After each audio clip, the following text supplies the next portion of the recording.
नमस्कार दोस्तों, मैं Piyush Patel profit from it की ओर से आप सब लोगों का टॉप क्वालिटी कंपनीज एनालिसिस में स्वागत करता हूं।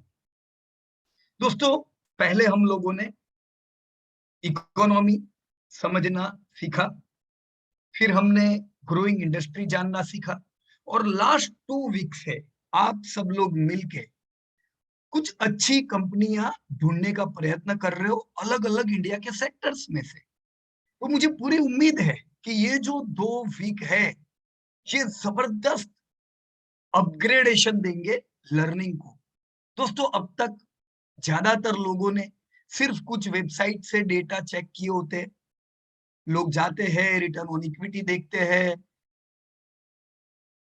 कुछ चीजें देखते हैं और फिर वो डिसाइड करते नहीं नहीं ये काम की नहीं है, पर उन्हें बेसिक नहीं पता होता है कि ये कैसे देखा जाता है और उसमें कभी कभी उनसे बड़ी गलतियां हो जाती है। राइट, क्योंकि हर फॉर्मूले के कुछ ना कुछ पॉजिटिव एस्पेक्ट भी होते हैं, कुछ नेगेटिव एस्पेक्ट भी हो सकते हैं।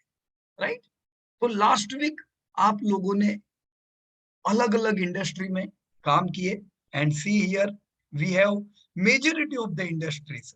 कुछ ही इंडस्ट्रीज बाकी है, ये इंडस्ट्रीज भी हमें करनी है। Right, 45 industries are left and we are suppose to even work on this industry, but it's all right, क्योंकि लास्ट वीक बहुत काम था, है ना। लास्ट वीक जो हम लोगों ने जो डेटा डाले, वो डेटा डालने में समय लगता है। तो अच्छा है आपने अभी जितना सीखा है उस पे फोकस किया। देखो, अगर हमको आ गया तो ये तो हम कितनी इंडस्ट्री पे कर सकेंगे और फिर धीमे धीमे स्पीड आ जाएगी। अभी हो सकता है आपको थोड़ा टाइम लगता होगा, पर अब क्या होगा पता है, धीमे धीमे आने वाले टाइम में यही सारे काम आप फटाफट करने वाले हो। राइट फ्रेंड्स, अब यहाँ पे मैं कुछ आपके जो क्वेरीज थी, सबसे पहले कुछ 2 क्वेरीज पे पहले मैं बात कर लेता हूं, फिर हम लोग आपके सेक्टर पे आएंगे ताकि क्वेरीज भी क्लियर होती जाए, सेक्टर भी क्लियर होते जाए। बराबर ना, जो आप लोगों ने असाइनमेंट किया है वो भी क्लियर होता जाए। राइट, तो सबसे पहले आप लोगों ने कमेंट बॉक्स में जो लिखा था, जैसे यहाँ पे mister Arnab Kumar Chaki. Okay, so first of all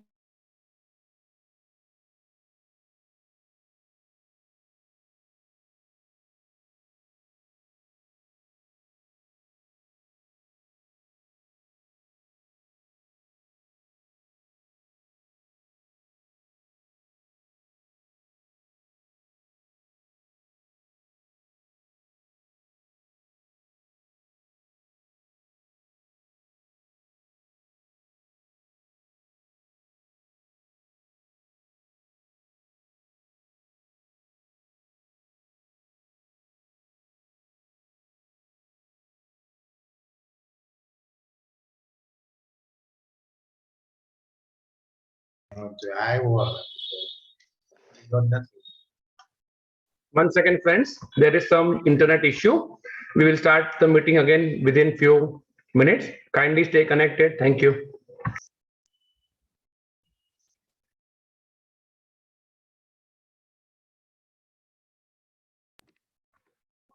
Yes, Piyush bhai, you are back. Yeah, sorry, there was some problem in internet. Okay, so do not try hard working each and every company, right? Because this data, when you are taking from balance sheet, it takes some time. So what we need to do, we need to check that in this sector, which companies we should do hard work.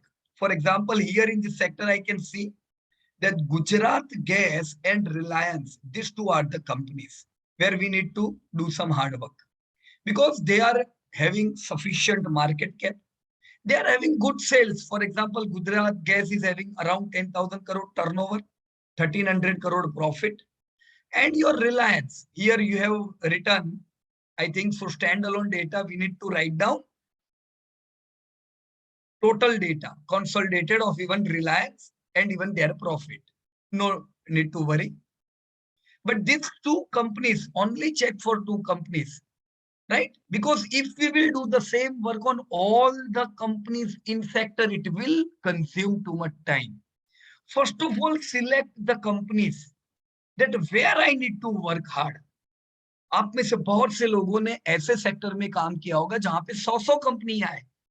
अब 100 में से काम की तो आपकी top की 10 एक कंपनियां ही होगी, तो वो जो टॉप की 10 कंपनी है वहां पे ही मेहनत करो।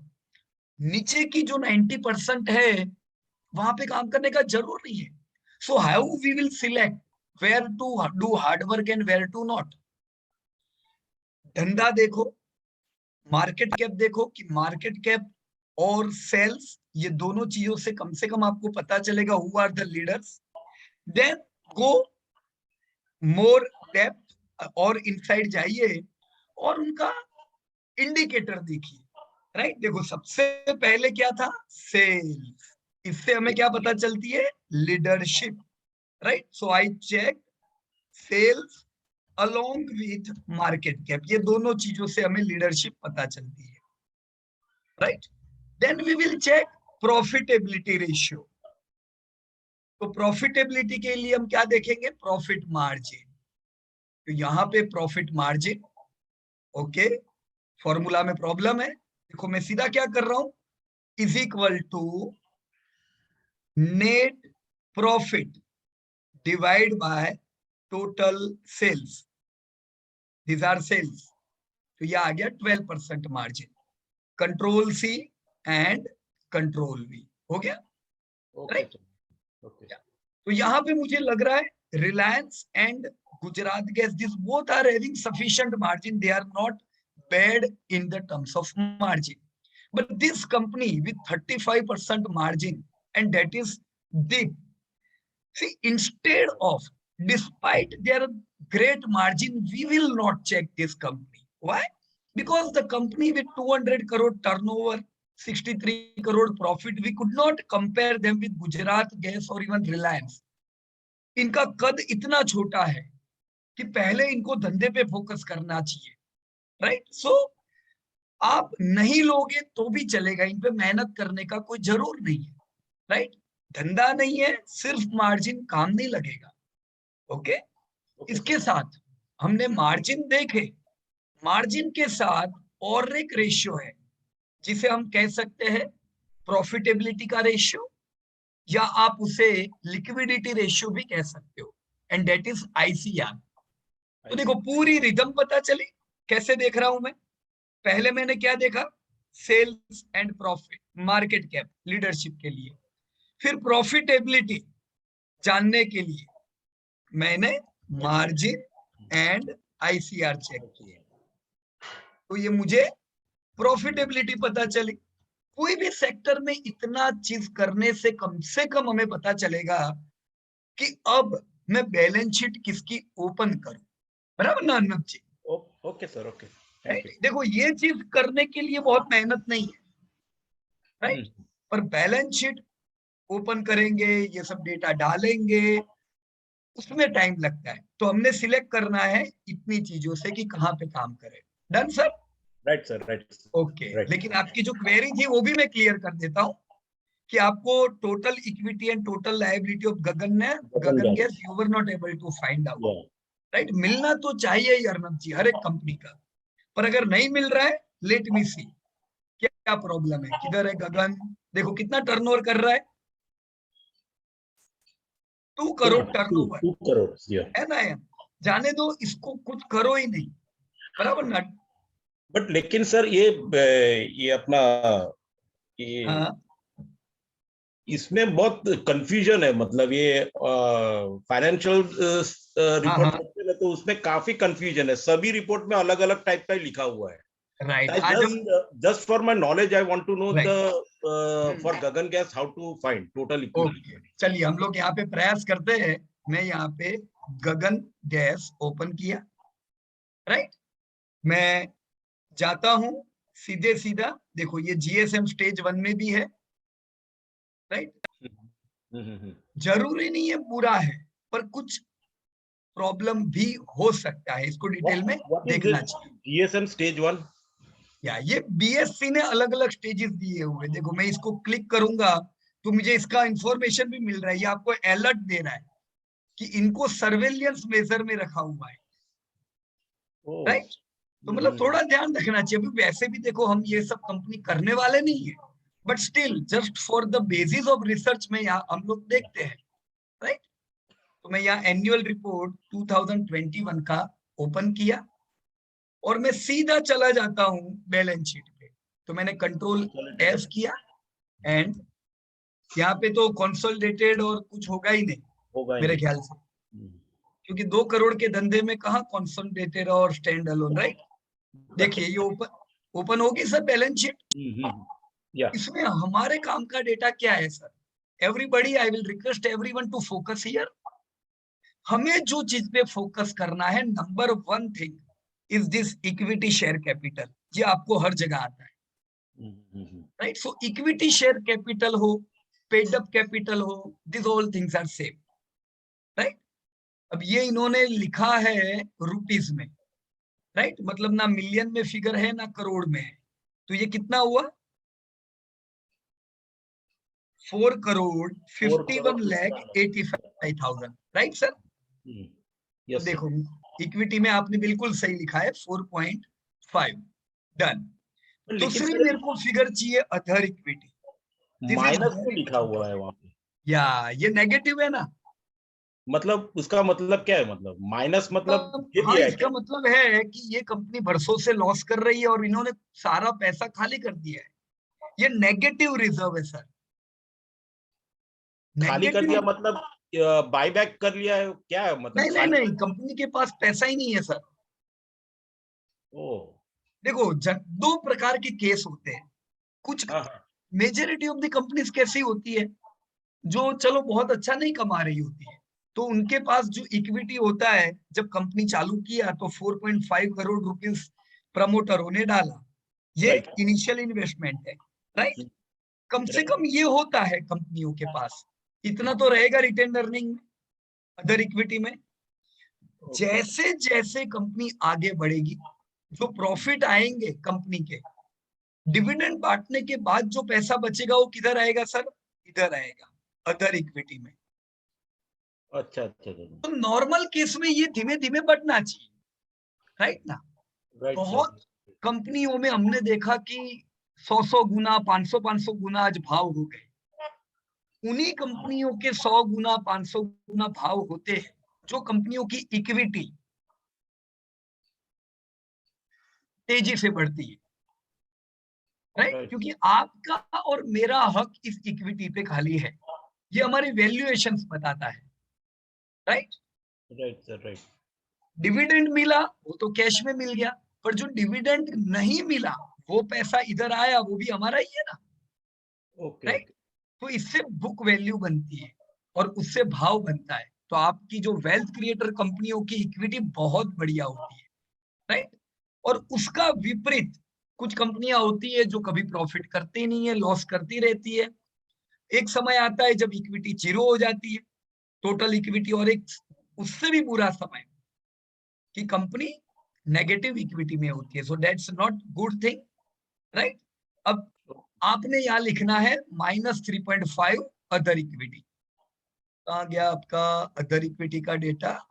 ओके, लिख दूं मैं इधर yes sir -3.5, right. Okay okay okay, और ये जो आपने लिखा है ना Arnab ji, 6,93,000 yes sir Reliance का, ये गलत है। ये आपको चेक करना होगा, okay sir I will check it या ओके। अभी ये तो मेरी जस्ट नजर गई तो मैं आपको कह रहा हूँ, हाँ ना। ओके ओके, ये जो अदर इक्विटी आपको बता रहा है वही फिगर आपको रिलायंस में वहां पे लिखनी है, डन।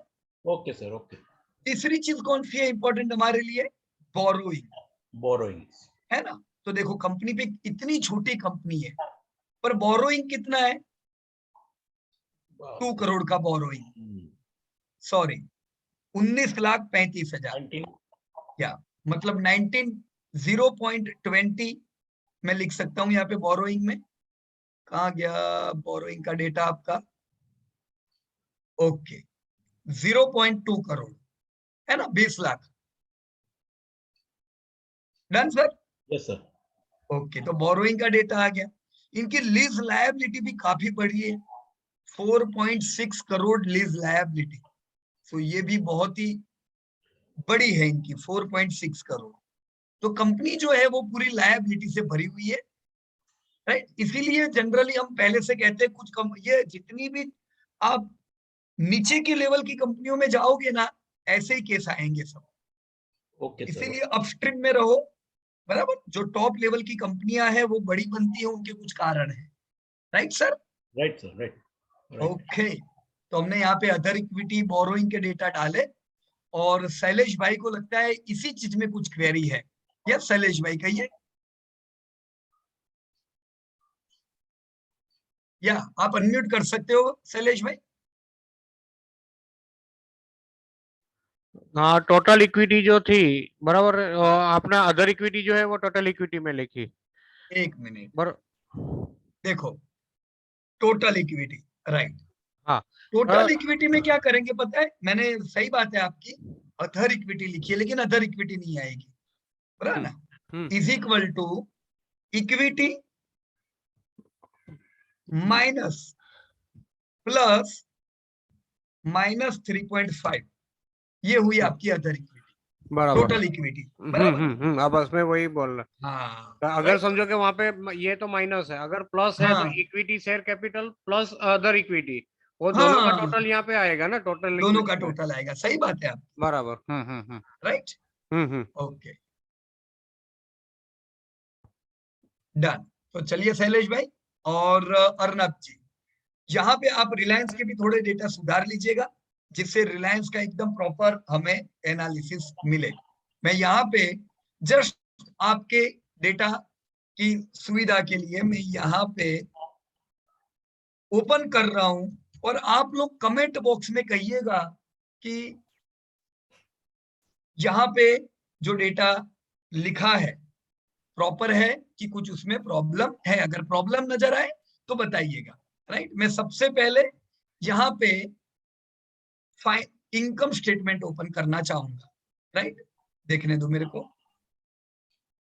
ओके, 2021 देखिए कितना टर्नओवर बताया है सर, 5,39,000 करोड़ का टर्नओवर है 9,000 ना। करोड़।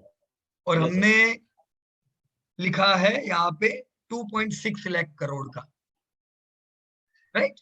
तो डेटा में लेने में थोड़ा प्रॉब्लम हुआ है, राइट। और नेट प्रॉफिट 54,000 करोड़ का है, हमने लिखा है 32,000 करोड़, राइट सर। पर चलिए मैं सीधा इनकम स्टेटमेंट पे जाता हूं, ताकि हमें एकदम प्रॉपरली सारे डेटा मिले। लेट मी चेक किधर है। देखिए एक ये दिख रहा है आपको, 10 year financial highlights everyone. This is very important thing. अगर ऐसा आपको आपके रिपोर्ट में मिलता है तो ये सीधा डायरेक्ट स्क्रीनशॉट होता है हमारे लिए, कि आपको डायरेक्टली 10 साल का डेटा देखो एक ही जगह से मिल रहा है। अमेजिंग है ना, ये बहुत काम लगेगा। देखो मुझे इधर से ही मिल रहा है कि 2011-12 में जो कंपनी की टोटल इनकम 3.6 लाख करोड़ थी, आज 5 लाख करोड़ हो चुकी है। मैं यहाँ सुधार दूं सर? Yes sir. है ना, 502,653, 502,653। ओके, प्रॉफिट भी यहाँ पे इन्होंने दिया होगा, profit for the year, can you से एवरीवन? ओके, तो प्रॉफिट भी हम यहाँ पे कितना लिखेंगे, 53739। देखो आप लोगों को कहीं पे दिखेगा नेट प्रॉफिट, कहीं पे प्रॉफिट फॉर द ईयर, वो नाम कुछ भी ले, समझ आ जाना चाहिए कि ये कौन सी चीज है, राइट। प्रॉफिट का मतलब सारे खर्चे निकालने के बाद प्रॉफिट। आप लोगों में से कुछ लोगों को ये भी परेशानी शायद आई होगी कि कुछ कंपनियों ने लिखा होगा profit after continuation of operation and profit after discontinued operation. तीसरा होगा profit after continue and discontinue operation. देखो इसका सीधा मतलब है, जैसे L&T ने अपना एक बिजनेस बंद किया पिछले साल, राइट। तो आप जब उनका रिजल्ट देखोगे तो उन्होंने ये बताया होगा कि अगर वो जो धंधा हमने बंद किया ऑटोमेशन वाला, इलेक्ट्रिक एंड ऑटोमेशन, राइट, वो बंद करने के बाद प्रॉफिट कितना है, after profit after discontinued operation, right. Profit before discontinued operation, अगर ये हमने बंद नहीं किया उससे पहले का क्या डेटा था, हमें क्या लेना चाहिए पता है, profits after continue and discontinue. आप सब टोटल करके बोलो यार हमें, राइट, कि आपने जो प्रॉफिट जो नुकसान किया है सबका हिसाब करके हमको बताओ। तो हमें लास्ट वाला चाहिए, profit after continued and discontinued. यहाँ पे सिंपल है, प्रॉफिट फॉर द ईयर। तो हमने 53,739 करोड़ का डेटा यहाँ पे कॉपी किया, 53,739 एंड सी। हमारे लिए इंडिया के लिए प्राउड की बात है कि रिलायंस पहली कंपनी बनी जो 50,000 करोड़ के प्रॉफिट को पार किया है। इंडिया में ऐसी कंपनियां नहीं है दोस्तों जो 50,000 करोड़ के प्रॉफिट को पार कर पा रही है। हम लोगों ने 10 साल पहले कुछ वीडियोस बनाए थे कि what India would look in 2030। तब हमने कहा था कि आपकी लाइन लगेगी कंपनियों की 2030 तक जो 50,000 करोड़ के प्रॉफिट पार करेंगे। देखो रिलायंस आ गई, आप 2 साल में टीसीएस को देखोगे, एचडीएफसी बैंक को देखोगे, तो ये लाइन लगने वाली है, राइट। 50,000 करोड़ मतलब बहुत बड़ा प्रॉफिट नहीं है दुनिया से कंपेयर करें तो। चाइनीज कई कंपनियां हैं जो 2-2 लाख करोड़ का प्रॉफिट कर रही है, और हमारी तो कंपनी अभी 50,000 करोड़ पहुंची है। तो ये मत सोचो रिलायंस बहुत चल चुकी है, अभी तो इन सब कंपनियों को बहुत बड़ा बनना है। अभी ये छोटे छोटे हाथी है, बड़ा हाथी अभी तो ये लोग बनेंगे। हमको लगता है बड़े हैं, इतने बड़े नहीं है, राइट। तो यहाँ पे हमने प्रॉफिट का डेटा सुधार लिया। इक्विटी शेयर कैपिटल कितना है, 6445 करोड़, राइट। देख रहे हो सारे लोग, मैं कंसोलिडेटेड डेटा ले रहा हूं, 6445 crore. So yes that's right, Arnab ji ने बिल्कुल सही डेटा लिया। आईसीआर मुझे उम्मीद है, यस फॉर्मूला देख के, लेकिन आपका ये डेटा बदल जाएगा सर, सेल्स कॉस्ट और फाइनेंस है ना, तो आईसीआर थोड़ा चेंज हो जाएगा सर आपका, ओके सर, राइट। अब total equity, this is important, ये देखने दो, रिजर्व एंड सरप्लस। ओके, तो रिजर्व एंड सरप्लस 6,93,727। मैंने सर को बताया कि भाई ये आपने गलत लिखा है, लेकिन बिल्कुल सही है, राइट। 6,93,727। तो अर्नब जी आप Yes. सही हो, मेरा अनुमान गलत था, बराबर, बिल्कुल कंप्लीट लिखा है आपने ये, okay okay right sir. Sir, why it is US dollar million return? कहाँ पे, नहीं एक ये बार रुपीज इन करोड़ लिखा है ना, तो यूएस डॉलर क्यों लिखा हुआ है वहां पे? नहीं ये पहला कॉलम यूएस डॉलर है। देखो इनके बहुत से निवेशक बाहर के भी होते हैं, तो उनको डॉलर में इंफॉर्मेशन चाहिए, राइट, आउट ऑफ इंडिया के लोगों को। तो यहाँ पे इन्होंने 2020-21 की यूएस डॉलर में भी इंफॉर्मेशन दे दिया आपको। But US dollar में तो this we are counting as say any like 772 exceptional items, 772 return, but it is what, $772 also? See, एकदम सीधा करो, 539,238 डिवाइड बाय 70, अंदाजे से इन्होंने 70 रुपीज का यूएस डॉलर लिया होगा, राइट। तो क्या होता है, 1 मिनट, जस्ट अ मिनट। ये कन्वर्जन तो नहीं है ना, ये तो इंडियन रुपीस में लिखा हुआ है ना यहाँ पे। नहीं ये इंडियन रुपी है, पर ये डॉलर है, तो इसको मल्टीप्लाई 70 करोगे, राइट, तो किधर आ जाएगा, अच्छा, इधर आ ये जाएगा। डॉलर में है। ओके ओके हाँ, राइट। ओके ओके तो मल्टीप्लाई 70 और मिलियन है ये, ओके बराबर ओके ना, ओके क्योंकि वो लोग मिलियन और बिलियंस में बात करते हैं, हम लोग 1000 लाख करोड़ में बात करते हैं Indians, right. Okay okay okay, तो आपका ये डेटा बिल्कुल क्लियर हो गया, टोटल इक्विटी इज क्लियर। सी कैसे रिलायंस इतनी बड़ी बनी, देखो आपके सामने है, इनका धंधा 3.5 लाख करोड़ से 6 लाख करोड़ हुआ, प्रॉफिट 20,000 करोड़ से 50,000 करोड़ हुआ। ऑब्वियस है आपको डिविडेंड हर साल मिला, देखो हर every year dividend pay outs हुए, जो बचा हुआ पैसा रिजर्व में ऐड हुआ, तो देखो रिजर्व कैसा बढ़ा इन लोगों का, 2 लाख करोड़ से 7 लाख करोड़। तो आपको क्या लगता है, क्या आपका शेयर भी बड़ा होगा कि नहीं बड़ा होगा, हाँ? बड़ा होगा सर। 100%, क्योंकि आपका रिजर्व बड़ा है। डायरेक्ट रिजर्व से आपका भाव बनता है डायरेक्टली, राइट। ये सब पैसा लोगों में बांट दो, जितने भी शेयर्स है उसमें, तो बुक वैल्यू बनेगी, बराबर है। अब देखो ये मार्केट कैप यानी शेयर बाजार, देखो मार्केट कैप 2.5 का 13 लाख करोड़ का हुआ, मतलब अप्रोक्सीमेटली हम कह सकते 7 गुना भाव, 7 गुना मार्केट कैप कंपनी का इंक्रीज हुआ है, right. Okay sir, okay okay, और नीचे सब इन्होंने की इंडिकेटर दिए हुए हैं जो हम लोगों ने कैलकुलेट किए। देखो बुक वैल्यू मैंने बोला ना, राइट सर, राइट। देखो बुक वैल्यू 600 रुपए से 1000 रुपया हो गई, राइट। इन्होंने भी आपकी तरह डेब्ट टू इक्विटी रेशियो गिना है, नेट मार्जिन गिने हैं, बराबर। सो दिस इज, ये इसी प्रकार से हम लोग गिनेंगे सारी चीजें। आपने करंट एसेट डाल दी, करंट लायबिलिटीज डाल दी, टोटल एसेट, ओके। चलिए बोरोइंग आपने कितना लिखा है सर? 81645। ओके, देखो बोरोइंग कितना आएगा,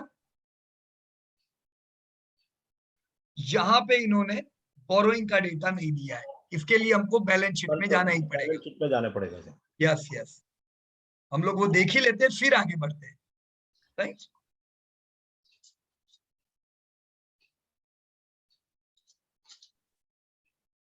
performance indicator, okay.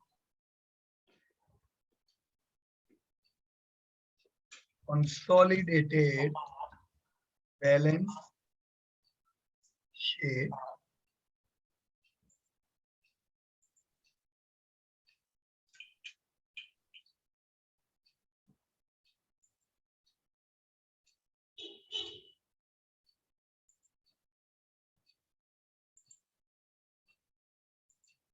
Okay.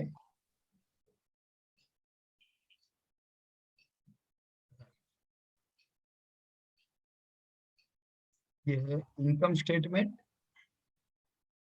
310 page में है sir.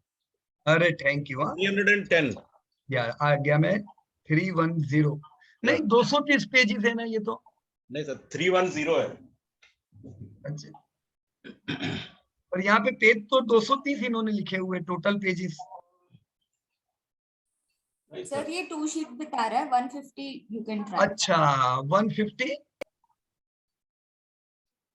150 page, no I don't think so. Okay, देखो आ गया ये, राइट राइट। हाँ, मैं इसको थोड़ा छोटा करता हूं ताकि दोनों पेज मेरे को दिखाई दे, राइट।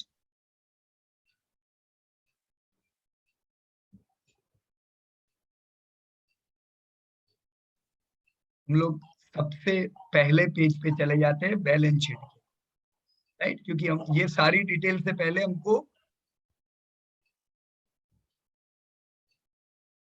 ओके ये कैश, देखो तीनों चीज दी हुई है। नीचे क्या है, कैश फ्लो स्टेटमेंट है, और ये क्या है, बैलेंस शीट आ गई, राइट। ये statement of profit and loss है, बराबर है, और ये है बैलेंस शीट।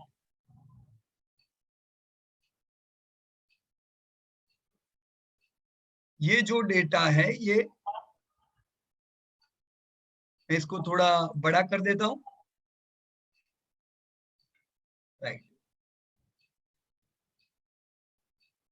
ये बोरोइंग है आपकी 1,60,000 करोड़, और उसके साथ ये करंट लायबिलिटीज, मतलब 160 और 33 कितना हुआ सर, ये है इनकी डेप्थ।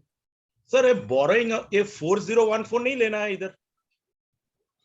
4014 ये अदर फाइनेंशियल लायबिलिटी है सर, नीचे वाली लाइन है ना। हमें ये 15 लेना है बोरोइंग, 15 वाला 1,60,598, राइट। ओके तो लिख दूं मैं यहाँ पे, yes sir. Okay, is equal to 1,60,598 plus current liability 33,152। तो इनका बोरोइंग अप्रोक्सीमेटली हम कह सकते हैं 2 लाख करोड़ का है, 2 लाख करोड़, या राइट ना। ओके, तो इससे आप डेब्ट टू इक्विटी रेशियो और बाकी चीजें ढूंढ पाओगे, right sir. Done.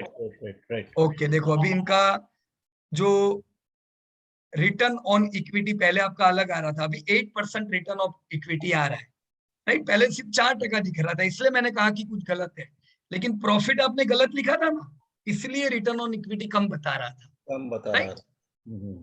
Done, clear एकदम sir. Yes sir, yes.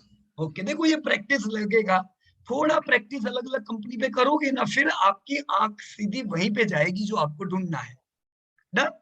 Right sir, right. चलिए तो मैं कुछ और पहले क्वेरी देख लेता हूँ 2-3, फिर हम आपके सेक्टर में आगे बढ़ेंगे। ओके ओके सर, यहाँ पे थैंक यू। आशुतोष शर्मा जी, या Ashutosh ji you can unmute yourself. Ashutosh Sharma ji ने लिखा हुआ है sir is equity and share capital same thing. तो बिल्कुल सही बात है, paid up equity and share capital both are same. Okay sir, ठीक है। टोटल इक्विटी जो है वो हम कैसे गिनते हैं, paid up equity plus other equity को टोटल करके हम टोटल इक्विटी गिनेंगे, राइट। ओके सर, ठीक है। और नेक्स्ट मैं और आगे बढ़ रहा हूं यहाँ पे। ओके आशा हेयर ब्यूटी, ओके आपने लिखा हुआ है is it right I have doubt about this. Okay you can unmute yourself. इसमें कहाँ पे डाउट है आपको वो मेरे को बताइए। सर वो परसेंटेज में थोड़ा सा लग रहा था। वो जो ओके कहाँ पे लेकिन, एक सेकंड सर बताता हूँ मैं आपको। हाँ किसके परसेंटेज में। एक मिनट बस मैं अपनी खोल लेता हूँ पहले।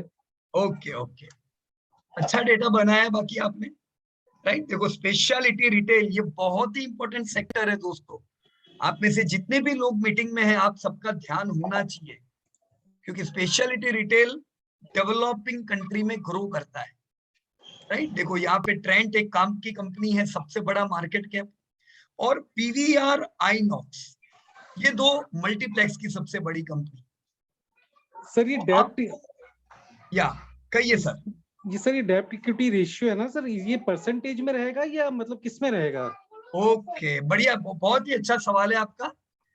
ओके बहुत से लोगों को ये कंफ्यूजन हो सकता है कि डेब्ट टू इक्विटी किस में देखने का। देखो कैसे भी देख सकते हो, आपको क्लियर होना चाहिए, मैं समझाता हूं आपको। सबसे पहले यहाँ पे मेरे सामने जो ट्रेंट नाम की कंपनी है, राइट, ट्रेंट यानी टाटा, राइट। तो ट्रेंट कंपनी की डेब्ट कितनी है, डेब्ट यानी बोरोइंग, तो ये मेरे सामने बोरोइंग 0 लिखी हुई है। सो आई एम क्लियर, हम कह सकते हैं सर ट्रेंट इज अ डेब्ट फ्री कंपनी। Yes sir. आपका नाम क्या है सर? सर मनोज। मनोज भाई, ओके मनोज भाई, so we can say Trent is a डेब्ट फ्री कंपनी, राइट। ओके अब डेब्ट टू इक्विटी ढूंढनी है हमें, तो मतलब डेब्ट इक्विटी के मुकाबले कितनी है, तो इसके लिए हम क्या करेंगे देखने दो मेरे को। इज इक्वल टू आपने क्या किया है, borrowing divide bye G5, borrowing divide by equity. ये इक्विटी यानी क्या सर, पेड अप इक्विटी है कि टोटल इक्विटी है मनोज भाई? सर एक सेकेंड जी। हाँ सर ये पेड अप है। हाँ तो पेड अप इक्विटी से कंपेयर नहीं करने की डेप्थ को, ओके। नहीं तो बहुत ज्यादा दिखेगी। पेड अप इक्विटी तो वो पैसा है जो प्रमोटर्स ने लगाया हुआ है, राइट। देखो एक लॉजिक से समझो मनोज भाई, मैं थोड़ा लॉजिक से बताता हूं कि मेरी कंपनी का बोरोइंग जो है उसे मैं किसके साथ कंपेयर करूंगा, तो मेरी जो टोटल इक्विटी है उसके साथ, पेड अप इक्विटी नहीं, क्योंकि टोटल इक्विटी मेरी कंपनी की वैल्यूएशन बताती है, राइट। तो यहाँ पे मेरे को आपकी फॉर्मूला चेंज करनी पड़ेगी। मैं क्या करता हूं, is equal to borrowing divide by, क्या करूं दोस्तों बताओ सारे लोग, इक्विटी की टोटल इक्विटी, टोटल इक्विटी बराबर ना। देखो ट्रेंड इतने सालों से प्रॉफिट कर रही है, राइट, तो उसके कारण उनकी टोटल इक्विटी आज 2500 करोड़ की हो गई है, तो ऑब्वियस है पैसा बना होगा लोगों का if they are making profits. और यहाँ पे 0 है, पर अब मैं ये फॉर्मूला दूसरी कंपनियों में बदल देता हूँ, राइट। चलो मैंने यहाँ पे बदल दी। अब यहाँ पे क्या दिख रहा है मनोज भाई, डेब्ट टू इक्विटी में ट्रेंड में 0.0 दिख रहा है आपको, यस सर, राइट। पीवीआर में क्या दिख रहा है? 0.6 0.6 और आइनॉक्स में 0.12, 12 राइट। तो ये अलग अलग कंपनी की डेब्ट टू इक्विटी हुई। ये एवीएल कौन है जिसकी 1.47 का मतलब क्या हुआ बताए? इनकी डेब्ट इक्विटी से ज्यादा बड़ी है। ओके कोई भी कंपनी वन मतलब डेब्ट और इक्विटी एक जितना, और वन से ज्यादा figure that is highly dangerous. One से ज्यादा वाली वो कंपनियां हैं जिनकी डेब्ट इक्विटी से ज्यादा है। देखने दो मेरे को, देखो इनका बोरोइंग, ये कंपनी कितनी छोटी है, 250 करोड़ का टर्नओवर करती है। इनके छोटे से हमको कोई लेना देना नहीं है। बहुत सी छोटी कंपनियां बड़ी बढ़िया होती है। और ये 263 करोड़ का टर्नओवर लाने के लिए कितना बोरोइंग लिया इन लोगों ने? 84 करोड़ का, यस सर, राइट मनोज भाई? यस सर, 63 करोड़ के टर्नओवर के लिए तुम 84 करोड़ का बोरोइंग लेके आए, जब हमारे पास दूसरी एक कंपनी है आइनॉक्स, राइट। अब ये कंपनी बड़ी है, पर पिछले साल मल्टीप्लेक्स सब बंद थे तो इन लोगों का कुछ टर्नओवर ही नहीं हुआ, नहीं तो ये सब कंपनी हजार हजार करोड़ की है, राइट। ये कंपनी के सर पे कितना बोरोइंग है? 74 करोड़ का, राइट सर। यस सर, इनका टोटल इक्विटी कितना है आइनॉक्स का? 650 करोड़। अब मुझे आप बताओ, मैं आज एक कंपनी लेना चाहता हूं मनोज भाई, पर मुझे क्या है ना, बहुत टेंशन नहीं चाहिए कि रोज रोज भाव देखो। मैं पैसा रख के भूलना चाहता हूं, मेरा पैसा बढ़ना चाहिए। अब बढ़ेगा कि नहीं वो डिपेंड करता है कंपनी का धंधा और प्रॉफिट बढ़ेगा कि नहीं। लेकिन कम से कम ऐसा नहीं होना चाहिए कि कुछ अचानक प्रॉब्लम आ गया, मेरी कंपनी बंद हो गई। इसे कहते हैं सॉल्वेंसी देखना। क्या बोलते हैं सर? सॉल्वेंसी देखना। तो मेरे को लॉन्ग टर्म सॉल्वेंट कंपनी चाहिए कि मतलब कोई प्रॉब्लम नहीं हो मेरी कंपनी में, सॉल्वेंसी अच्छी होनी चाहिए उनकी, राइट। यहाँ पे आइनॉक्स में मुझे सेफ्टी दिखेगी कि एवीएल में सेफ्टी दिखेगी? ये 650 करोड़ की इक्विटी, 74 करोड़ बोरोइंग, और यहाँ पे खाली 57 करोड़ की इक्विटी और इक्विटी से ज्यादा बोरोइंग, कौन सेफ है? आइनॉक्स। या अब मैं एवीएल लूंगा, इसकी इक्विटी से ज्यादा बड़ी बोरोइंग है, कल पता नहीं क्या हो जाए।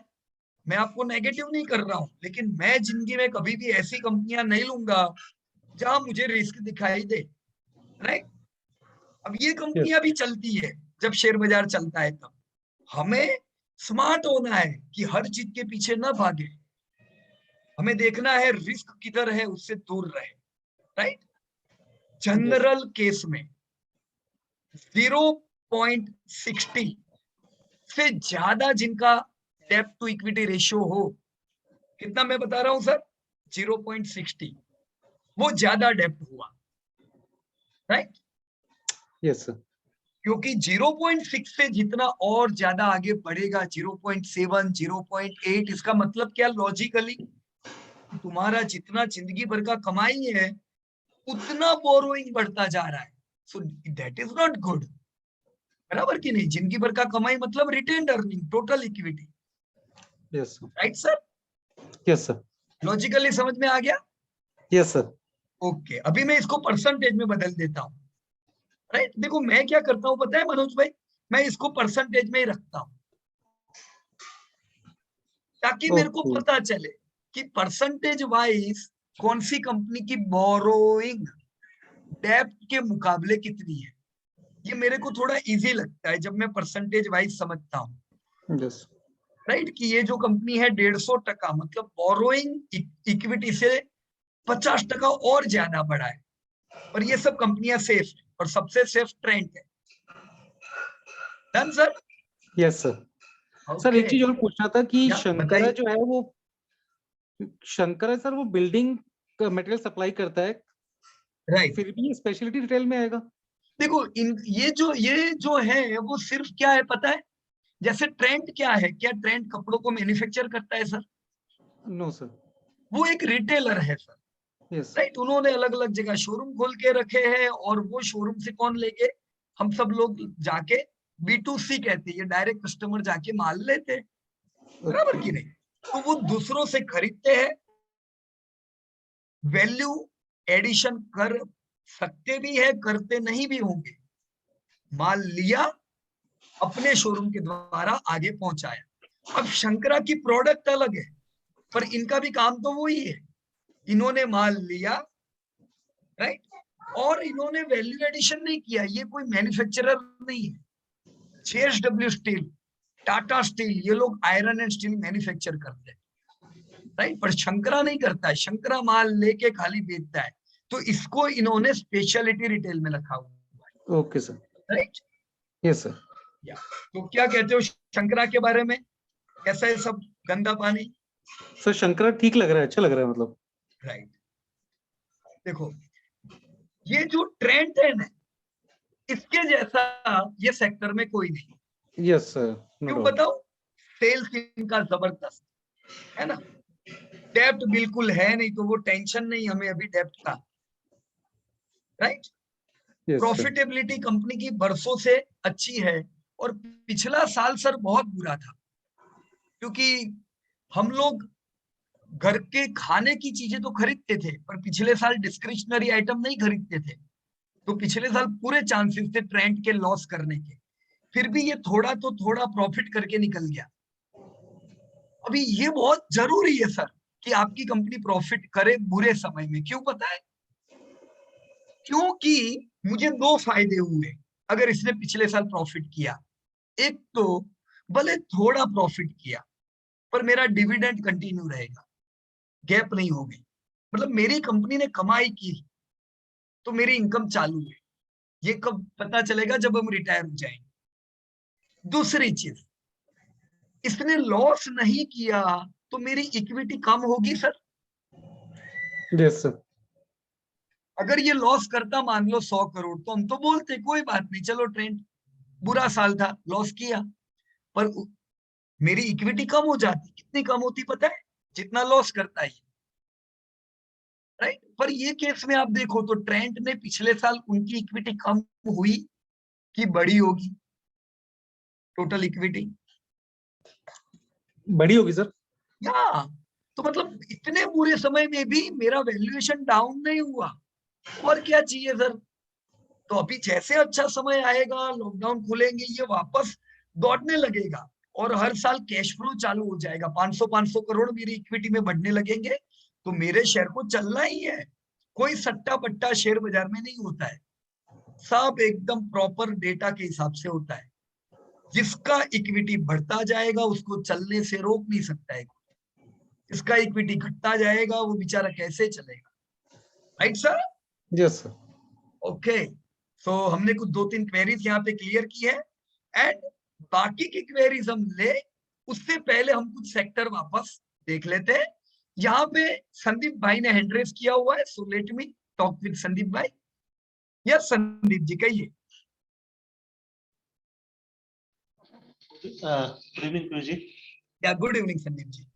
सर आपने वो रिलायंस के इसमें उसका जो बैलेंस शीट निकाला था ना, हाँ जी, रिलायंस रिलायंस हाँ रिलायंस का जो डेटा था, यस, उसमें डिविडेंड में जहां आप कहे थे हाँ हाँ ईयरली डिविडेंड, जो उसका जो कंसोलिडेट आपने 10 इयर्स का जो डेटा था, 10 इयर्स हाँ का हाँ जो हाँ, डेटा था, राइट, वहां पे जो डिविडेंड है उसमें 2000 समथिंग करके डिविडेंड पर ईयर और समथिंग दिया है। तो वो मेरे को राइट, समझना था कि वो every year how much dividend are we getting from Reliance.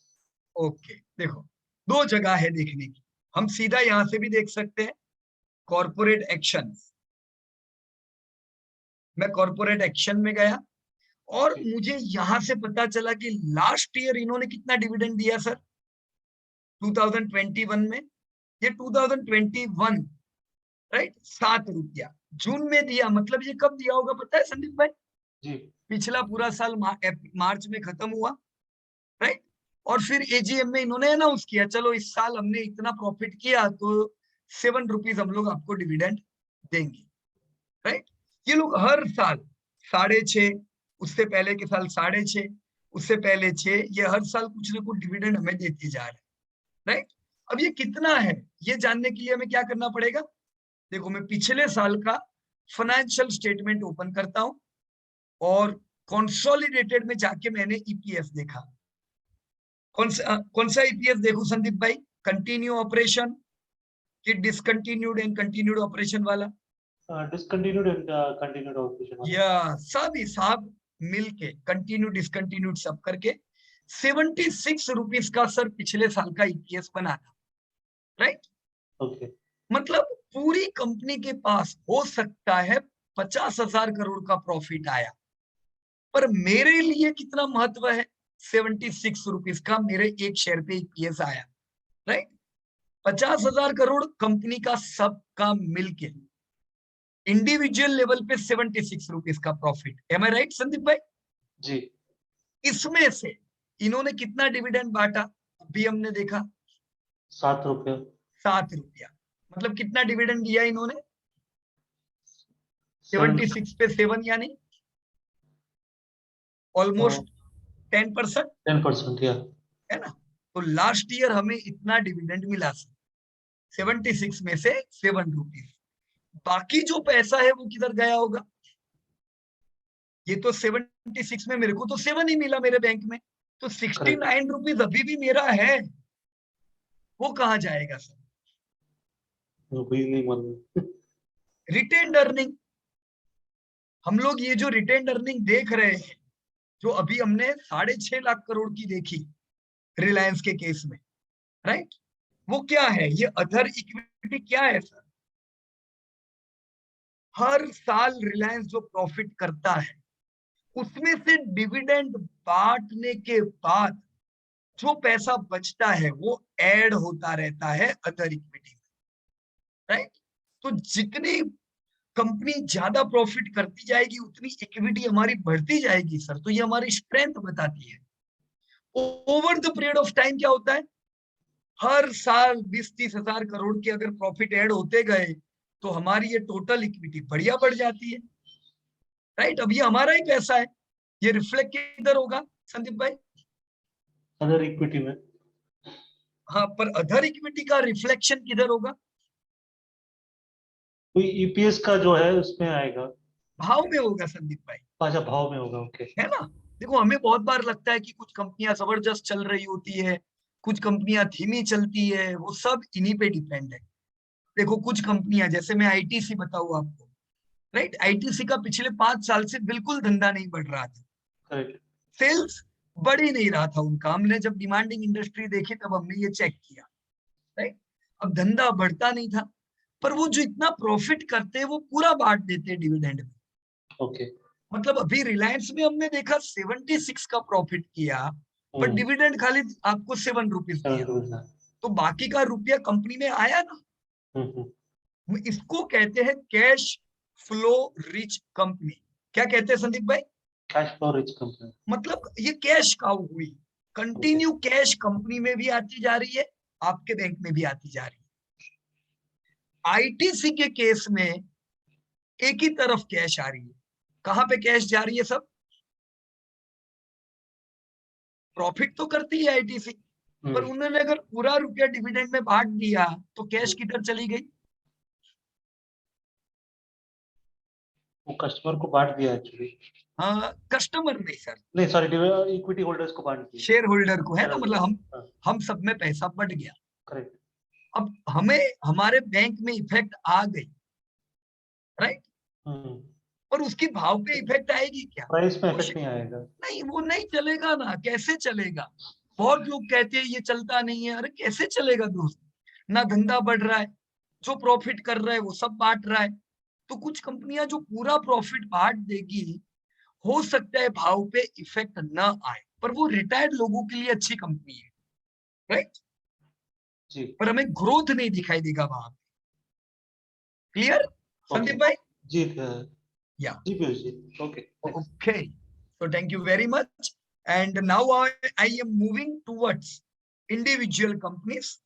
So last week we have started from A to Z, right? हम A से शुरुआत की थी, इस बार हम नीचे से स्टार्ट करते हैं। तो मैं विकास जैन, जिन्होंने इंटरनेट सॉफ्टवेयर सर्विसेज और बैंक, ये दोनों चीजों में काम किया है। तो विकास भाई, yes, if you are there please unmute yourself ताकि मैं आपके सेक्टर को ओपन करूं और इसमें हम लोग कुछ बात कर सके जो लोगों को काम लग सकती है। या विकास भाई ने एक और चीज लिखी है, can not understand balance sheet of banks. ऐसा नहीं है, थोड़े शब्द अलग होते हैं, बराबर ना, पर हर चीज समझ में आएगी विकास भाई, बस रेगुलरली इसको थोड़ा देखना है, बराबर। चलिए मैं क्या करता हूं, यहाँ पे आपकी बैंक में आपने लिखा हुआ है क्वेरी में, इसको ओपन करता हूं और यहाँ अपने एचडीएफसी बैंक का सेल्स, प्रॉफिट, मार्केट कैप सब चीज दिया हुआ है। As per market cap, HDFC Bank is largest, ICICI Bank is second largest. When I go to sales, so SBI is having largest sales. Second is HDFC Bank. SBI आजादी के समय से है, HDFC Bank को 20 साल हुए, ये difference इसीलिए है। पर ICICI बैंक का विकास भाई ने डेटा गलत लिखा है, स्टैंड अलोन लिखा है। इनफैक्ट आपने एचडीएफसी और एसबीआई का भी स्टैंड अलोन लिया हुआ है। तो आपको क्या करना है, ये सबका कंसोलिडेटेड डेटा लेना है।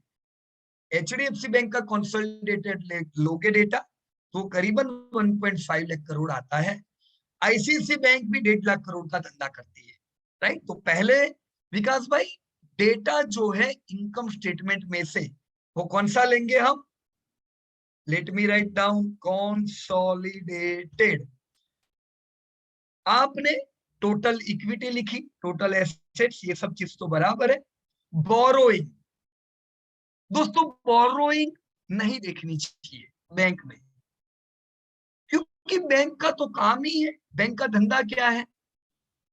Bank, please focus everyone, finance companies and bank, ये दोनों कंपनियों का काम क्या है, पैसा लाए। ये पैसा किधर से लाते, ये खुद फंड रेज करते, इनको एक रेट ऑफ इंटरेस्ट पे पैसा मिलता है, अपना स्प्रेड रखते हैं और आगे लोन देते हैं।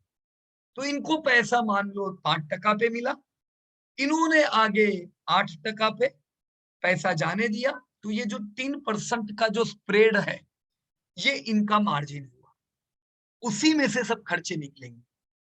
तो बोरोइंग इनका रॉ मटेरियल हुआ यहाँ पे, तो है ना, जितनी बड़ी कंपनी उतना बड़ा बोरोइंग। तो बोरोइंग देख के हमको लगेगा ये तो डेप्थ वाली है, पर इनका काम ही डेप्थ लेना है। तो बोरोइंग हमें नहीं देखना है, क्योंकि ये तो इनका धंधा है, right. So don't check borrowing. पर फिर हम क्या देखेंगे, देखो net profit margin is ultra useful thing. आप नेट प्रॉफिट मार्जिन देखो, लेकिन पहले कंसोलिडेटेड डेटा कर लो ताकि प्रॉपर डेटा। इसके साथ एक और चीज ऐड करनी चाहिए, और वो क्या है, हु विल गाइड मी। मुझे जानना है दोस्तों, चलो धंधे से पता चल गया HDFC and ICICI leader from private bank, right. SBI is leader from government bank. मेरे को मार्जिन से पता चल गया कि एचडीएफसी इज बेस्ट। ये डेटा गलत है, इसलिए मैं इस पे नहीं जा रहा हूं। HDFC is having strongest margin, तो चलो एचडीएफसी के मार्जिन एकदम तगड़े है। मेरे को और एक डेटा चाहिए जिससे मुझे और आइडिया आए कि हु इज स्ट्रॉन्ग। मुझे क्या देखना चाहिए, रिटर्न ऑन इक्विटी तो हम देखेंगे ही, इसके अलावा एक इंपॉर्टेंट रेशियो है जो फाइनेंस कंपनीज और बैंक में देखनी चाहिए। Yes anybody who will guide me. Arnab ji डेब्ट टू इक्विटी नहीं है ना, क्योंकि यहाँ पे तो डेब्ट बोरोइंग रेशियो देखना होता है जो अभी ये बोलेगा। कौन सा रेशियो सर? सर लेना पड़ेगा। NPA, NPA, very very good. Yes Rajiv Sharma ji, Varghese ji, Ashish भाई, ग्रॉस एनपीए। तो यहाँ एक कॉलम बना लो, right, gross NPA in banks and financial institution. Correct correct.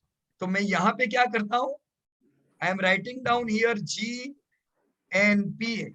Now from where I will get G NPA, मुझे कहाँ से मिलेगा, राइट। चलो मैं ये सब चीज अभी बंद कर देता हूँ। और मैं हाँ सीधा जी, gross- एनपीए क्या है वो सब बिल्कुल। या कहाँ से मैडम, या ग्रॉस एनपीए में कहां से लाऊंगा? मैं यहां जाता हूं HDFC बैंक में, ओके, मतलब रियल HDFC बैंक में नहीं, उनके डेटा में। फिर यहाँ पे एनुअल रिपोर्ट 2021, राइट, और मैं देखना चाहता हूं इनकम स्टेटमेंट, तो मैं इसको डाउन स्क्रॉल कर रहा हूं। प्लीज ध्यान रखिएगा, ग्रॉस एनपीए आपको कंसोलिडेटेड इनकम स्टेटमेंट में से नहीं मिलेगी, हमें कहां देखना पड़ेगा? स्टैंड अलोन डेटा में से, right. So let me write down here, okay, यहां पे इन्होंने पूरा ओवरव्यू दिया हुआ है। सो लेट मी चेक कहां पे है data.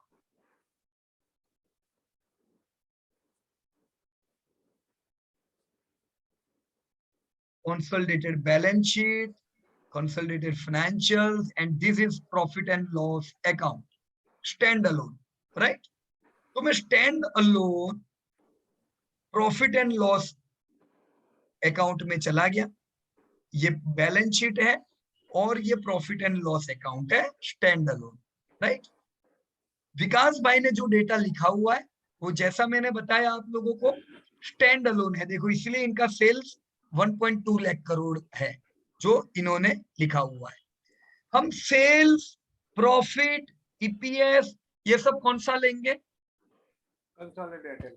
Consolidated, you are absolutely right. लेकिन एनपीए जैसा मैंने बताया यहाँ पे हमको चेक करना है। अच्छा, यहाँ पे इन्होंने ये इनकम स्टेटमेंट में हमको एनपीए नहीं दिया हुआ, राइट। मैं वापस से कंट्रोल होम करके होम आ गया और कंट्रोल होम करके मैं सीधा GNPA लिखता हूं, ग्रॉस एनपीए आ गया, कितना है? 1.32%. So let me write down gross NPA of HDFC Bank 1.32%, right? दोस्तों सर जब ये क्यों सारी, हम कंसोलिडेटेड नहीं ले रहे? क्योंकि कंसोलिडेटेड में क्या आता है सर, HDFC बैंक का बैंकिंग का जो धंधा है वो उनका मेन धंधा है, स्टैंड अलोन, राइट।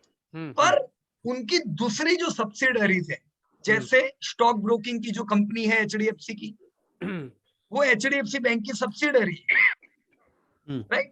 तो वो कंसोलिडेटेड में वो सब धंधा आएगा, अब उनका तो एनपीए होता नहीं, राइट। हमें क्या चाहिए? हमें बैंकिंग का एनपीए देखना है, तो वो हमें स्टैंड अलोन में देखना पड़ेगा, राइट।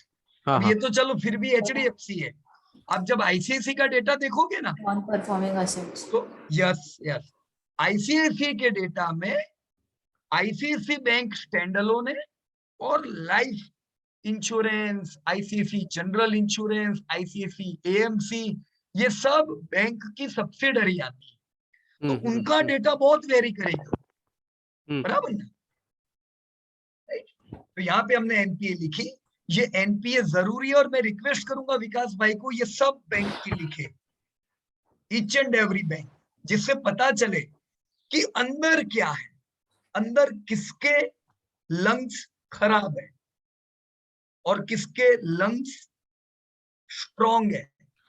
जिसकी इंटरनल बॉडी स्ट्रॉन्ग वो लंबा टिक सकता है। सर इसमें मिनिमम मैक्सिमम जैसा कुछ है? नहीं, मिनिमम इंडस्ट्री वाइज कंपेयर करने का। हाँ, देखो मैं आपको अभी से बताऊं कि आप पूरे इंडस्ट्री की एवरेज देखोगे ना तो ये 3.5% के ऊपर आएगी। जैसे HDFC बैंक की 1.32 है, सिर्फ दो बैंक ऐसी है जिनकी एनपीए स्ट्रॉन्ग है, HDFC bank and Kotak SBI, bank. नहीं, कोटक बैंक। ओके सर ये कोटक बैंक का अप्रोक्सीमेटली, आईसीआईसी बैंक का एनपीए गवर्नमेंट जैसा है 5%, इसीलिए आईसीआईसी बैंक के प्रॉफिट बहुत ही कम होते हैं और इतना पैसा आईसीआईसी बैंक ने नहीं कमा के दिया जितना HDFC ने कमा के दिया है, राइट। तो बरसों से हम अब 10 साल पहले भी हमको पूछो, हम HDFC कहते थे, क्योंकि उस समय भी इनके एनपीए ज्यादा थे, इनके मार्जिन ज्यादा थे। आज भी आईसीआईसी बैंक के एनपीए HDFC से ज्यादा है एनपीए, और जिनके एनपीए ज्यादा, उनके एकदम ऑब्वियस वाली चीज है, नेट प्रॉफिट मार्जिन कम होंगे, राइट। ये 20% जो लिखा है ये गलत है। असल में आईसीआईसी बैंक के मार्जिन 10% जितने ही है, राइट। कोटक के अच्छे मार्जिन। ये 1.32% किस चीज का है लेकिन सर? सर ये ग्रॉस नॉन परफॉर्मिंग एसेट हुई। हाँ, लेकिन ग्रॉस नॉन परफॉर्मिंग एसेट का मतलब क्या? बैंक का काम क्या है? HDFC, ICICI, ये सबको इनका धंधा क्या है सर? पैसा देना। हाँ, पैसा देना। पैसा देना। अब ये किसी को भी पैसा देंगे और फिर उगरानी आई नहीं तो प्रॉफिट होगा सर? नहीं, सिर्फ पैसा देना नहीं, पर क्वालिटी पैसा देना, जिसका ऐसी एसेट्स बनाना कि पैसा रेगुलरली आता जाए। मतलब जैसे 100 रुपए का लोन दिया तो 1.32 उनका एनपीए है, ऐसा? यस, 1.32% की जो उनकी जो एसेट्स हुई वो नॉन परफॉर्मिंग है, जिसकी उगरानी नहीं आ रही। ओके, बराबर। देखो बैंक की इनकम जो होती है, जैसे मैंने आपको बताया HDFC बैंक की इनकम जो है वो 1.5 लाख करोड़ है, पर हमको एक और डेटा चलो यहाँ से मिला कि इनका स्टैंड अलोन डेटा कितना है, 1.20 लाख, राइट। इससे एक चीज आपको पता चलनी चाहिए कि अगर HDFC बैंक को एक 1.2 लाख करोड़ का सेल्स यानी कि इंटरेस्ट इनकम होती है, तो इन्होंने अंदाजे से कितनी लोन दी होगी, जिससे इनके पास हर साल 1 लाख करोड़ रुपया बैंक में आता है सेल्स के रूप में? अप्रोक्सीमेट बता सकते हो आप? एनीबॉडी? या देखो कैसे अंदाज लेने का कि अगर ये 1 लाख करोड़ इनको इंटरेस्ट आ रहा है तो अंदाजे से 10 लाख करोड़ तो एसेट दी होगी ना, तब जाके हम सब लोग जो ब्याज भरते हैं वो इनकी इनकम है, राइट। तो हमारा घर हम एसेट गिनते हैं, हमारा घर हमारी एसेट नहीं है, आधी आधी एसेट है। आधा HDFC का है, आधा हमारा है, क्योंकि उन्होंने फाइनेंस किया हुआ है। तो आप अपने छत पे चले जाओ, टॉप फ्लोर पे, और पूरा शहर देखो, majority of the homes are financed by some and some other banks. तो ये सारे घर वही सिटी की जो बैंक है उनकी एसेट्स है, और वही एसेट्स में से इनका धंधा हो रहा है, पर वो एसेट्स की उगरानी नहीं आएगी, इंटरेस्ट आएगा नहीं, तो वो नॉन परफॉर्मिंग एसेट्स हो जाएगी। तो वैसे ही आईसीआईसी बैंक की नॉन परफॉर्मिंग एसेट्स बहुत ज्यादा है HDFC बैंक से, इससे उनको प्रॉफिटेबिलिटी में फर्क पड़ जाता है, राइट। पर ये डेटा जब बना लेंगे विकास भाई, तब हम डिस्कस जरूर करेंगे इनके ऊपर, बराबर है। कुछ बैंक हम बरसों से अवॉइड कहते थे, उनमें प्रॉब्लम बाद में आए, राइट। ये यस बैंक का जो सिनेरियो है, ये कितने समय से नेगेटिव नेगेटिव नेगेटिव अप्रोच देते जा रहे थे। बहुत लोग कहते हैं ये तो अचानक बढ़ गई एनपीए, अचानक नहीं बढ़ती है कुछ भी, ये धीमे धीमे बढ़ती जाती है। पर जब आपको ऑलरेडी पता है बहुत ज्यादा नहीं, 5% एनपीए यस बैंक की है और 1.5% एनपीए HDFC की है, तो क्यों जाए हम कोई और बैंक के पास, जब हमको पता है इंटरनली कौन स्ट्रॉन्ग है। फिर कल प्रॉब्लम आते हैं तो फिर हम लोग निराश हो जाते हैं, राइट। तो इंटरनली चेक करो आप लोग, ओके। चलिए मैं यहां से बाहर आ जाता हूं। विकास भाई का हमने बैंक्स का डेटा देखा, और इसके साथ अर्नब जी ने हैंड रेज किया हुआ है। Let me check what you want to say. Yes Arnab ji कहिए। ये जो आपने बताया, ये it is in all the sectors? नहीं नहीं नहीं, खाली फाइनेंस और बैंक में, क्योंकि एनपीए तो खाली बैंक और फाइनेंस की होगी ना sir. Okay okay. And second sir, ये solvency, how to find solvency of a company? ये D2E और a solvency, are they both same और डिफरेंट? डेब्ट टू इक्विटी रेशियो से आपको पता चल जाता है। कौन सी कंपनी में आने वाले समय में प्रॉब्लम आ सकते हैं, जो बहुत ज्यादा लिवरेज करके बैठे हुए हैं, राइट। देखो अच्छे समय में किसी को प्रॉब्लम नहीं आते, और लिवरेज वाली कंपनियां भी बढ़िया धंधा करती है अरुण जी, राइट। लेकिन उनको जो कमाई होती है ना, उसका कुछ हिस्सा बैंक को इंटरेस्ट में देना पड़ता है, हमारी प्रॉफिटेबिलिटी कम होती है। अब ये तो चलो अच्छे समय में कुछ प्रॉफिट कर लेती है, पर जब बुरा समय आता है, मान लो 5 साल की मंदी आ गई, ग्लोबली ऑर्डर नहीं आ रहे, इंडिया में किसी को ऑर्डर नहीं मिल रहे, फिर क्या होगा? धंधे कम हो जाएंगे। क्या वो कंपनी जो बहुत लिवरेज करके बैठी हुई है कम धंधे में, अगर वो डेब्ट प्रॉपर नहीं चुका पाई तो क्या होगा? प्रॉब्लम आएगा कि नहीं? Right right. तो दूर रहे ऐसी कंपनियों से। अब कुछ कंपनियों की आदत होती है, उनको कम पैसे से वो बड़ा धंधा करते हैं। हमारी तरह देखो, इन्वेस्टर की भी कुछ आदत होती है। बहुत लोग कहते हैं पीयूष भाई बहुत पैसा चाहिए शेयर बाजार में कमाने के लिए, गलत बात है उनकी। मैंने करोड़ों रुपए को गायब होते देखा है। लोगों के हाथ में करोड़ लग जाए, आप उनको 1 महीना दे दो, वो जीरो करके दिखा देंगे आपको। इतना बढ़िया काम करते हैं कुछ लोग लिवरेज में। और कुछ लोगों को मैंने देखे हैं, मैंने इतने सालों में, जिनके पास कुछ पैसा नहीं था, थोड़ा करके वो इकट्ठा कर रहे थे। आज कितना बढ़िया पोर्टफोलियो है सबका, राइट। तो सेम थिंग, कंपनी हो या हम हो, पैसा कितना है जरूरी नहीं है, हम वो पैसे से कल क्या बनाते हैं वो बहुत ही जरूरी है। So avoid leveraging companies and avoid leveraging people. Right, sir? Right. So now I am moving towards Sailesh bhai. Yes, Sailesh bhai, you can unmute yourself. हाँ सर। आपने सर 3 कंपनी पे काम किया, सेक्टर पे, sorry, other financial services, realty. अब ये वो danger sector है शैलेश भाई। हाँ सही में, क्योंकि पिछले 10 सालों में वेल्थ डिस्ट्रॉयर रियल्टी सेक्टर ने दी है। दूसरा सर, ये सेक्टर में मेरे को ऐसा दिखा, हाँ, धंधा जबरदस्त है। समझो कि 1000 करोड़ का धंधा है, बराबर। बराबर है, प्रॉफिट तो प्रॉफिट 10 करोड़, बराबर है। और उसके सामने उसका डेट भी इतना है। हाँ, तो देखो शैलेश भाई, एक चीज है कि अगर हम 10 साल पहले, 10 साल छोड़ो 5 साल पहले देखे, तो जब आप मकान लेने जाते थे तब क्या पूरा व्हाइट में होता था कि ब्लैक एंड व्हाइट, मतलब कैश में भी पैसा देना होता था?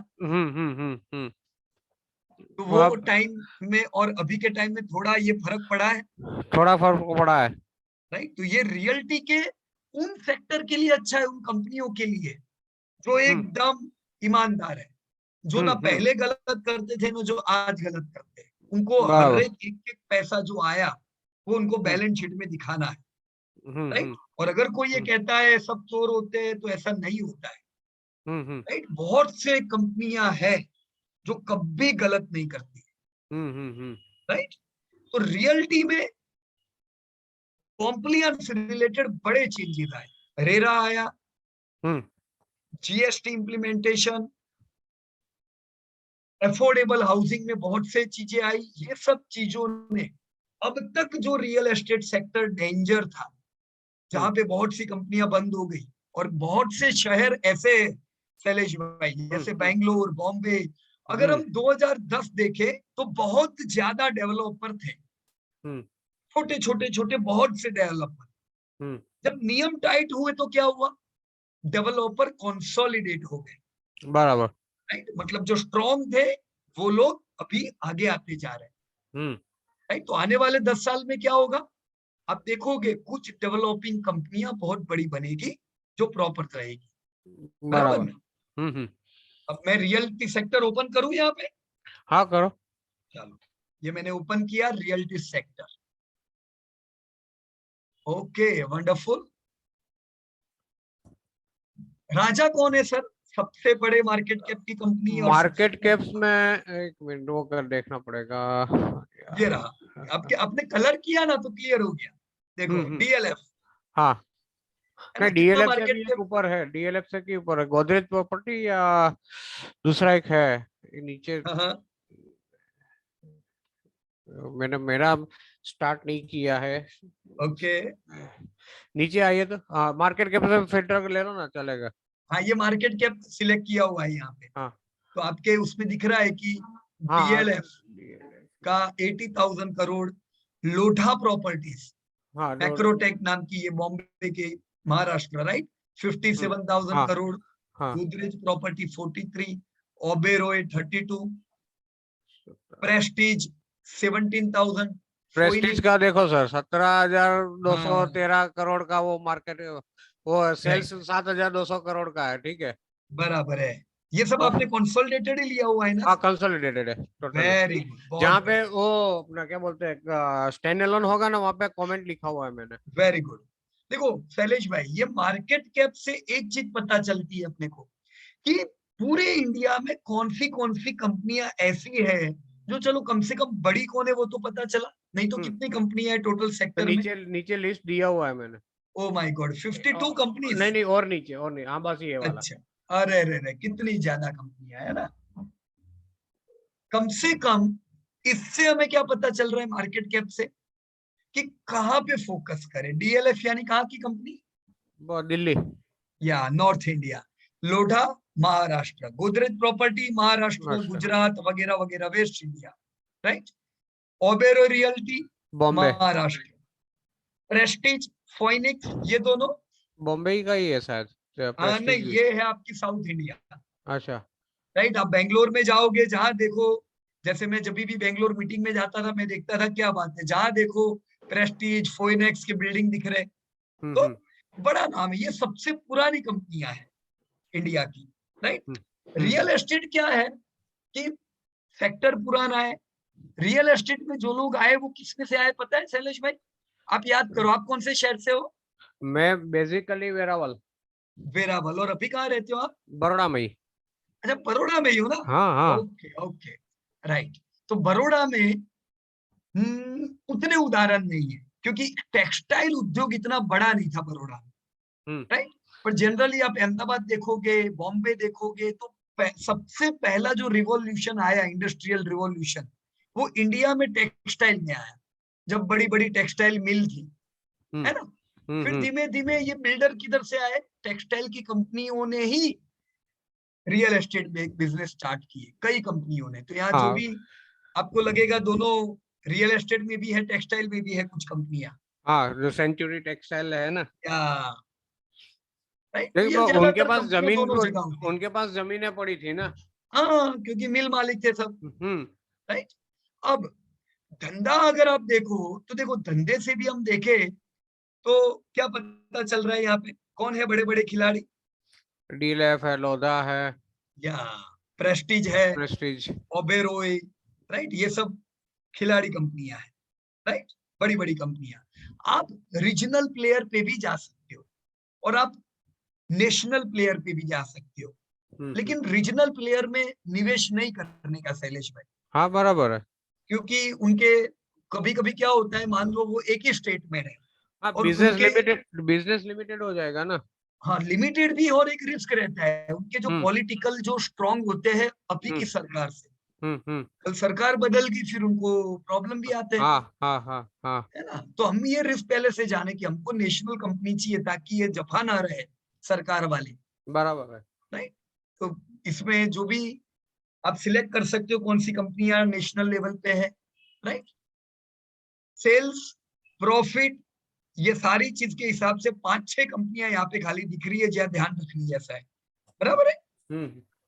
मैं नेट प्रॉफिट मार्जिन पे आऊं तो कहाँ पे आपको कुछ अच्छे मार्जिन वाली कंपनियां दिख रही है? एक तो डीएलएफ में दिख रही है, डीएलएफ, राइट। दूसरा ओबेरॉय रियल्टी में है, ओबेरॉय रियल्टी, ओके। तीसरा है अपना प्रेस्टीज, राइट, ओके। ये सब कुछ कंपनियां हैं बराबर, जिनके मार्जिन अच्छे हैं। ये जो गोदरेज प्रॉपर्टी है ना, ये कंसिस्टेंट प्रॉफिट मेकिंग कंपनी है, राइट। पर लास्ट ईयर इन्होंने एक्सेप्शनल आइटम की वजह से लॉस किया हुआ है, बराबर। तो अभी खाली ध्यान में रखना, पर इन्होंने लॉस किया है तो हमें तो नुकसान हो गया लास्ट ईयर, बराबर। कि चलो जो प्रॉफिट हमारे पास नहीं आया, हो सकता है डिविडेंड ना भी दे, बराबर ना? तो हमें क्या चाहिए? कंसिस्टेंसी तो चाहिए, right? Net profit margin, debt paying capacity कैसी है कंपनियों की? सर ये आरपीआईएल देखो तो उसका 69 है, राइट। और आरपीआईएल धंधा कितना करता है? 117 करोड़ का ही है। तो मत देखो उसको, बोलो पहले तुम धंधा करो, हाँ बराबर है ना? ये क्या होता है, इसके मार्जिन आज आपको कितने दिख रहे हैं? 19, आईसीआर 68, ये अचानक कल नेगेटिव हो जाएगा। हाँ बराबर क्योंकि बहुत बार क्या होता है, एक्सेप्शनल इनकम आती है, हम्म राइट? अब ये छोटी कंपनियों में वो बड़ी हो जाती है, राइट? तो हम ये मार्जिन हो या आईसीआर इनके देखेंगे ही नहीं, क्योंकि हमने पहले से कंपनियां सिलेक्ट कर दी, हम वो ही देखने वाले हैं, राइट? ओके। तो जो बड़ी कंपनियां थी उनमें कौन है जिनका आईसीआर अच्छा है? सबसे अच्छा तो मेरे को ये किसका दिख रहा है? ये 13% ओवर रियल्टी, ओबेरोय, राइट? 13% नहीं सर, 13 गुना। 13 गुना। हाँ जो आईसीआर होता है ये एक्स में गिना जाता है, मतलब कितना गुना में तुम्हारी डेब्ट पेइंग कैपेसिटी है, राइट? बराबर। डेब्ट पेइंग कैपेसिटी 13 गुना।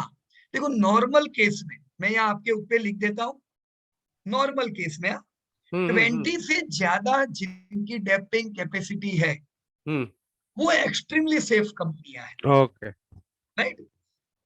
इनकी लिक्विडिटी मेंटेन होती है, बराबर? अब मान लो कोई कंपनी है जिनकी डेब्ट पेइंग कैपेसिटी खाली 1 गुना है, एक से दूसरा ये भी कर सकते हैं ना, उसका प्रॉफिट ज्यादा है और हाँ मार्केट से बोरिंग वगैरह वो कम है। हाँ, उसका यही मतलब होगा। पर आईसीआर में खाली बोरोइंग कवर नहीं होता, आईसीआर में दूसरी एक चीज कवर होती है, फाइनेंस कॉस्ट, मतलब जो ये अपना इंटरेस्ट जो है, हाँ वो जो पे करना है इंटरेस्ट, वो चीज मतलब। नहीं नहीं नहीं नहीं शैलेश भाई, देखो फाइनेंस कॉस्ट में 2 चीजें आती है। एक जो आपने बोला वो इंटरेस्ट, राइट? इंटरेस्ट यानी बोरोइंग, बराबर। अब दूसरा भी फाइनेंस कॉस्ट में एक चीज आती है और वो है, कोई बता सकता है? Who will tell me? Yes anybody? Finance cost जो आप देखते हो उसमें कौन सी चीजें आती है? एक इंटरेस्ट तो हमने लिख दिया, दूसरी एक चीज भी इधर आती है। ऐसा हो सकता है कि जुबिलेंट फूड डेब्ट फ्री कंपनी है पर उसका भी आईसीआर कम होगा, ये भी हो सकता है। ट्रेंट डेब्ट फ्री कंपनी है पर उसका आईसीआर कम होगा, क्यों? Yes anybody who will guide मी? प्रयास करो। रिद्धि शाह, मैं चाहूंगा सबसे पहले रिद्धि शाह के लिए जबरदस्त ताली हो जाए। Wonderful madam, wonderful, right? मेरे को इधर देखने दो, यहाँ कुछ क्लैप वाला कोई इमोजी है क्या? चलो ये कर दिया मैंने आपको। Okay, so great, wonderful, right? मैंने ये क्लैप वाला इमोजी दे दिया है and I will request everyone to clap. बहुत ही बढ़िया रिद्धि मैडम। देखिए फाइनेंस कॉस्ट में 2 चीजें आती है। अब तक क्या था, इंडिया में फाइनेंस कॉस्ट में खाली इंटरेस्ट गिना जाता था, तो आपको खाली बोरोइंग यानी डेब्ट वाली कंपनियां पता चल जाती थी। पर जब से इंडियन अकाउंटिंग स्टैंडर्ड आया है, ये इंडिया का नया अकाउंटिंग स्टैंडर्ड है जो पिछले 2 साल से इंप्लीमेंटेड है। वो अकाउंटिंग स्टैंडर्ड के हिसाब से फाइनेंस कॉस्ट में आपको लीज लायबिलिटी भी गिननी है। मतलब बहुत सी कंपनियां थी जो बहुत होशियार थी, वो डेब्ट नहीं लेती थी। मान लो कोई एक आपको 5-6 अलग अलग जगह पे स्टोर करने हैं, आप डीमार्ट हो, तो आपके पास 2 रास्ते हैं, एक तो लोन ले ली और 5-6 स्टोर खड़े कर दिए, तो आपको उसका इंटरेस्ट पे करना है, राइट? और अभी आपको पता है कि इन्वेस्टर क्या करेंगे, पता है? इंटरेस्ट देखेंगे तो उनको लगेगा यार ये तो बहुत डेब्ट बर्डन वाली कंपनी है, मेरे में पैसा ही नहीं डालेंगे। मैं क्या करता हूं, डेब्ट लेता ही नहीं, पर मैं लीज पे सारे स्टोर कर लेता हूं। मान लो आपने 5 स्टोर लीज पे कर दिए, अब आपको इंटरेस्ट पे नहीं करना है, पर आपको क्या पे करना है? यस, रेंट, रेंट है ना? लीज तो पे करना है। अभी आप रेंट पे करो या लीज पे करो, बात तो एक ही है ना, आपका प्रॉफिट खा जाएगा ये।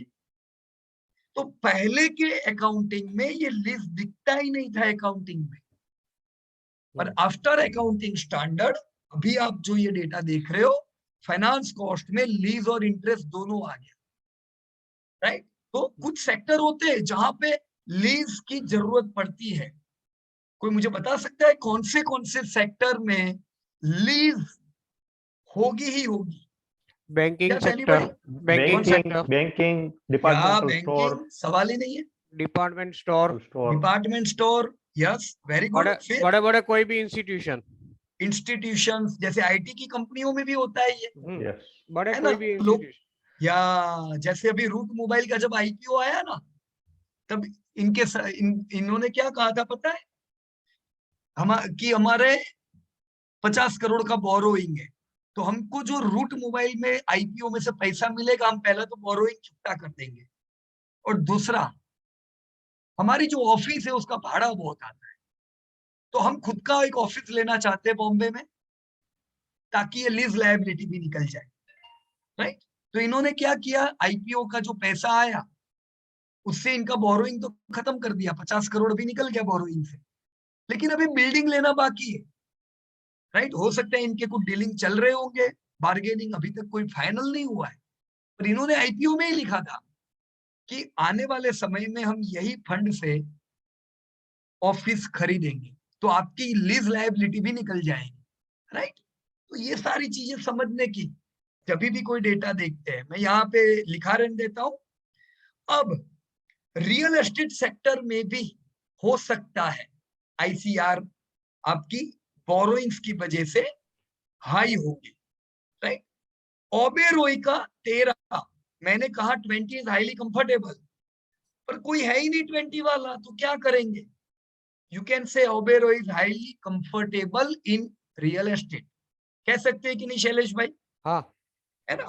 तो देखो, बरसों से हम लोग पूरे रियल एस्टेट सेक्टर में 2 कंपनी में इन्वेस्ट करते हैं शैलेश भाई, आज से नहीं 10 साल से, जब से रियल एस्टेट सेक्टर एकदम घटिया सेक्टर था, बहुत लोगों के पैसे ले गया ये सेक्टर, डीएलएफ आईपीओ का जो भाव था वो जिंदगी में कभी आया नहीं, तो मतलब जिन्होंने भी रियल एस्टेट में पैसे डाले उनके पैसे गए। पर हमने एक ओबेरॉय में पैसे डाले और गोदरेज में, राइट। गोदरेज एक बड़ा ग्रुप है, अच्छा ग्रुप है, पूरे भारत में ये लोग फैल रहे हैं, राइट। तो गोदरेज में पैसा डाला, पैसा पाया, ओबेरॉय में पैसा डाला, पैसा पाया, ओबेरॉय भी एक अच्छा ग्रुप है, राइट। दूसरी जगह पे पैसे हमने नहीं इन्वेस्ट किए, तो कारण पता चल गया क्यों ऐसा, क्यों हमने ये 2 जगह पे पैसा डाला। अब देखो, कंसिस्टेंसी है ना दोनों में, कंसिस्टेंसी। अब हम, मेरे को पछतावा नहीं हुआ, हम यहाँ पे ज्यादा पैसा नहीं डालेंगे शैलेश भाई, हाँ, आप बोलो 1-2%, हाँ, 2% के आसपास। हाँ, क्योंकि सेक्टर अच्छा नहीं है, जो सबसे अच्छा है उसका ही आईसीआर दे रहा है खाली, बराबर, राइट। दूसरा, आपने डेब्ट टू इक्विटी रेशियो डाला है? नहीं नहीं, डाला वो है, बाकी है सर। वो डाल देना। हाँ, हाँ, ये सेक्टर में तो चाहिए ही चाहिए शैलेश भाई डेब्ट टू इक्विटी नहीं, रेशियो, श्योर श्योर, ये ढूंढने में ही राइट। मेरे को 8 दिन लग गए। अच्छा अच्छा, नहीं कोई टेंशन नहीं, धीमे धीमे बढ़ेंगे पर साथ में बढ़ेंगे, और मस्त बढ़ेंगे एकदम सब लोग साथ में, right. Okay, so thank you very much Shailesh bhai, and now Thank I you. am coming Thank out you. of this sector, yeah. So moving towards here, sir other financial sector देखो ना, उसमें NPA लेना जरूरी है। Other financial में देखो, अभी मैं ओपन नहीं करता हूँ शैलेश भाई, क्योंकि बाकी सब लोगों के सेक्टर बाकी है ना। नहीं, कोई बात नहीं। आपको समझने का शैलेश भाई कि अदर फाइनेंशियल सर्विस में अगर वो कंपनी लोन देने का काम करती है तो आपको क्या एनपीए देखना ही पड़ेगा, ठीक है, बराबर ना। पर अगर मान लो आईसीआईसीआई जैसी कंपनी, आईसीआईसीआई सिक्योरिटीज शेयर बाजार वाली कंपनी, हाँ, तो वहाँ पे एनपीए तो कम रहेगा। हाँ, उनका एनपीए देखने की कोई जरूरी नहीं है, हाँ, हाँ, राइट।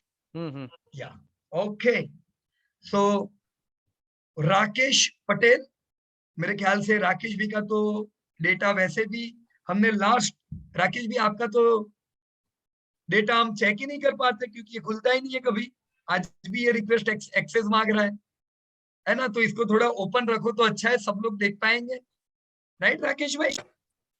हेलो। हाँ राकेश भाई कहिए। हेलो।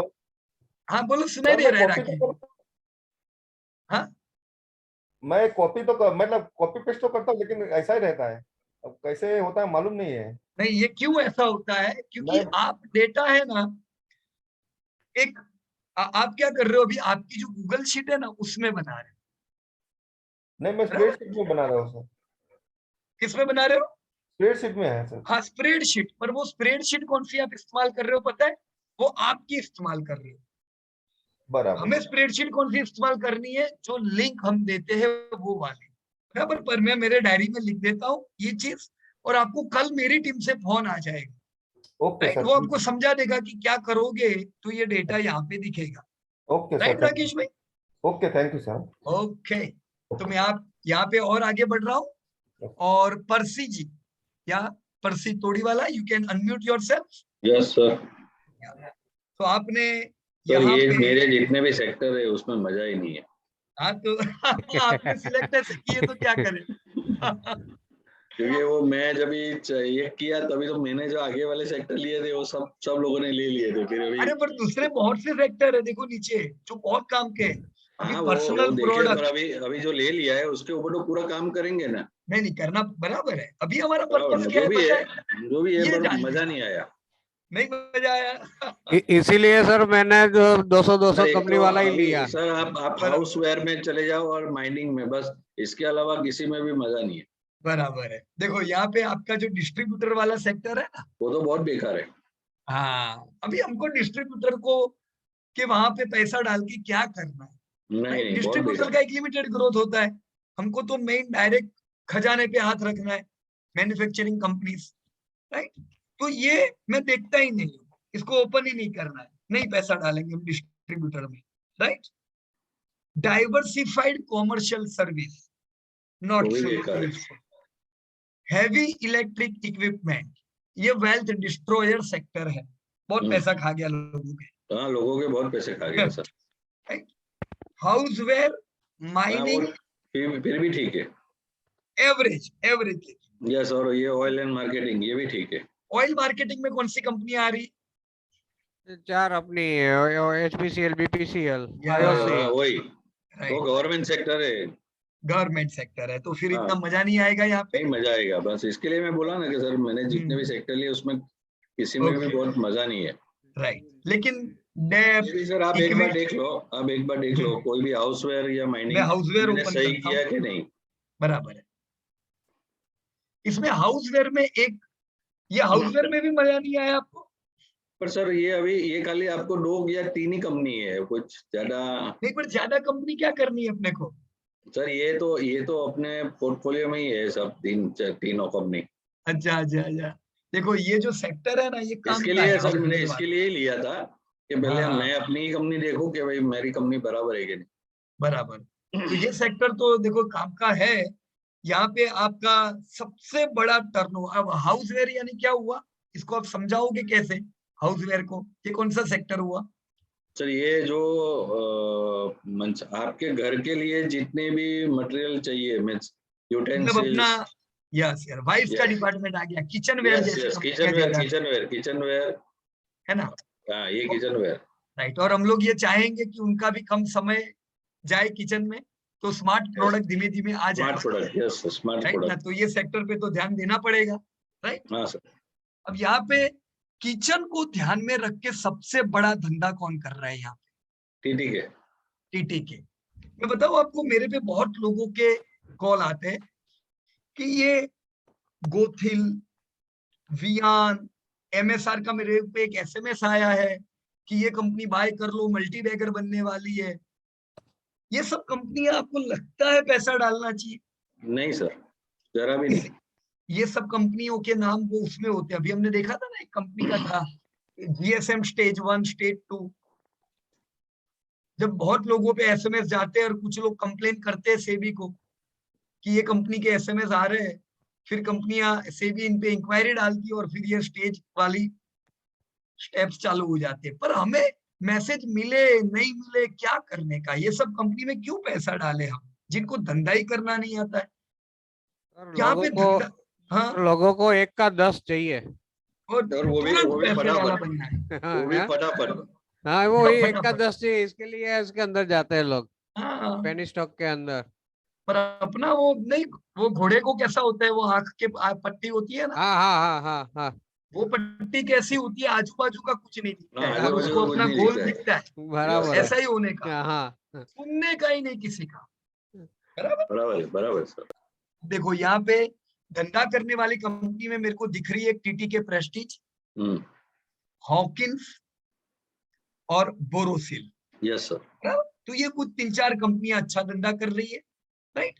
और 10 साल पहले की मैं आपको बात बता रहा हूँ, डिकेड पहले जब मैं ये रिसर्च करता था, मुझे और एक कंपनी यहाँ पे पसंद थी, और वो ला उपाला थी। ला उपाला है ना सर, राइट। ये कंपनी क्वालिटी थी, पर धंधा कितना करती है टीटीके बहुत के कम मुकाबले? करती है सर, बहुत कम बहुत करती है। कम।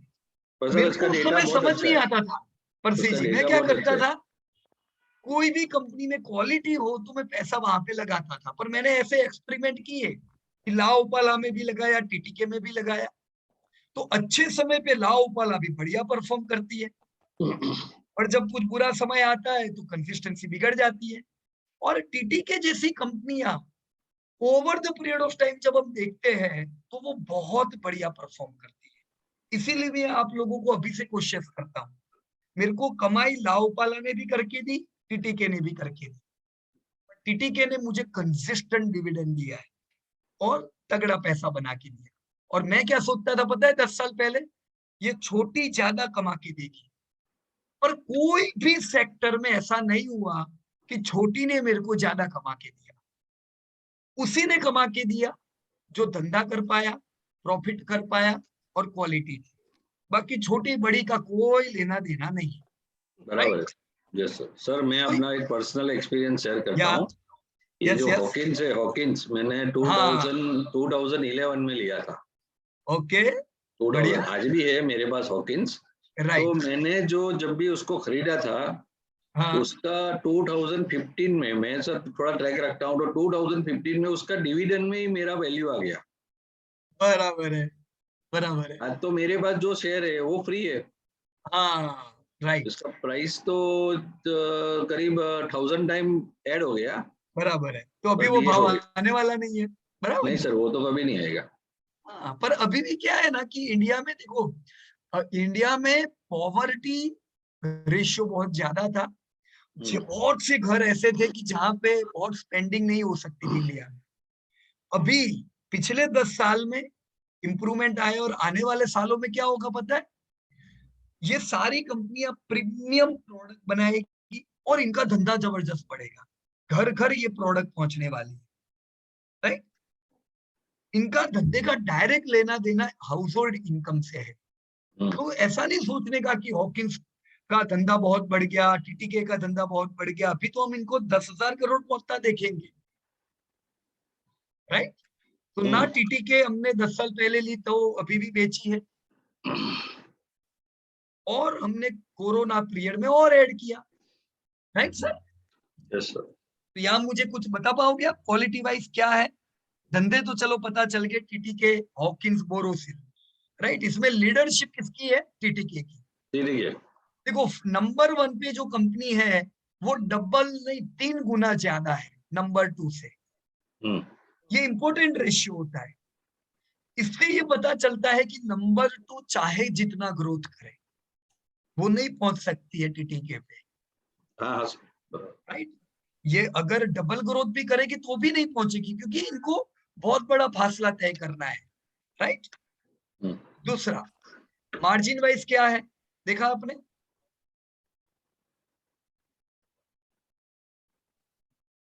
Just a minute, number, okay.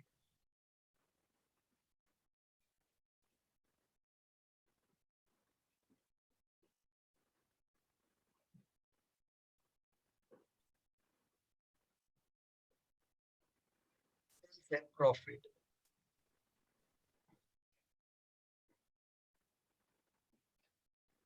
Equal to profit divide by sale. यही था सर।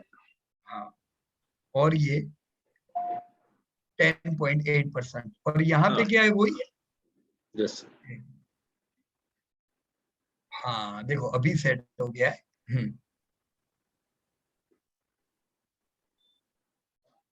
राइट। मार्जिन भी कैसे है कंपनियों के?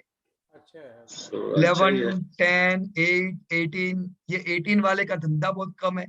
बराबर, तो वो इनको लाओ ढाई- पहले, लाओ पहले। हाँ लाओ पहला नहीं, बोरोसिल। बोरोसिल, सॉरी बोरोसिल। हाँ, और लाओ पहला का मार्जिन कितना है? 15। तो इसका मार्जिन बहुत अच्छा था तो मैं अट्रैक्ट हुआ था इसकी ओर। हाँ, पर वो उसका धंधा काम है। हाँ सर बोरोसिल देखो तो, एक मिनट, बोरोसिल रिन्यूएबल एनर्जी भी है ना? हाँ है ना, ये हाँ रही ना हाँ बोरोसिल ये रिन्यू और हाँ बोरोसिल। ये इसमें नहीं आएगा ना, बोरोसिल रेन्यू? हाँ दोनों इसी में आएंगे सर, दोनों यहीं पे है। क्योंकि ये सोलार में है ना। हाँ पर इसमें डिफरेंस क्या है वो हम बात करेंगे। ठीक है। राइट, अभी इनको यहाँ पे है, आप इसको यहीं पे रहने दो, कुछ कारण है। बराबर। कोई भी कंपनी को 50% से ज्यादा टर्नओवर जो सेक्टर से आएगा बराबर, उसका नाम वहां पे होगा। तो अभी भी बोरोसिल रिन्यू को 50% से ज्यादा धंधा किधर से आ रहा है? ये अपना रिन्यूएबल एनर्जी से है ना? नहीं, हाउस से। इसलिए इसको इधर रखा हुआ है। जिस दिन उसका रिन्यूएबल से ज्यादा धंधा आने लगेगा वो अपने रिन्यूएबल में चले सोलर एनर्जी में चला जाएगा। या बराबर है। अभी ये कंपनियां जो है यहाँ पे, इसमें डेप्थ वाइज आपने देखा सर? देखो आईसीआर वाइज तो सबसे बढ़िया कौन है? TTK. Right. Depth to equity ratio किसका फेवरेबल है एकदम? देखो ये है। राइट, बिल्कुल डेप्थ फ्री कंपनी है आपकी TTK Prestige. Yes sir. Right, तो यहाँ पे आपको कोई चिंता नहीं है, ना लिक्विडिटी का प्रॉब्लम है क्योंकि मार्जिन बढ़िया है, ना धंधे का प्रॉब्लम है, लीडर है। राइट, ना सोल्वेंसी का प्रॉब्लम है, हाईली डेप्ट फ्री कंपनियां है। रिटर्न ऑन इक्विटी ये 18% दे रही है, मतलब बढ़िया रिटर्न ऑन इक्विटी है ना सर। तो ओवरऑल ऐसी कंपनियां होगी तो चिंता नहीं होगी। कम से कम आपको इतना पता चलना चाहिए कि पूरे सेक्टर में से 80% कौन सी कंपनी है जिधर हमें नहीं देखना है। राइट, आज जब आप सिलेक्ट करते होते हो ना तो आपके सामने 100 कंपनियां होती है तो आप कंफ्यूज रहते हो। हमें पहले ये पता चल जाए कि किसको मैं जिंदगी में कभी नहीं देखूंगा, उसको हटा दो सब बाजू में। Right, yes sir. ओके, तो यहाँ पे मैं अभी हाउसवेयर से बाहर निकलता हूँ। 3 कंपनी है, बस वहीं पे फोकस करने का, sector leader. Right, yes sir. या okay, so now let me just check. Riddhi madam ने हैंड रेज किया हुआ है, कहिए madam.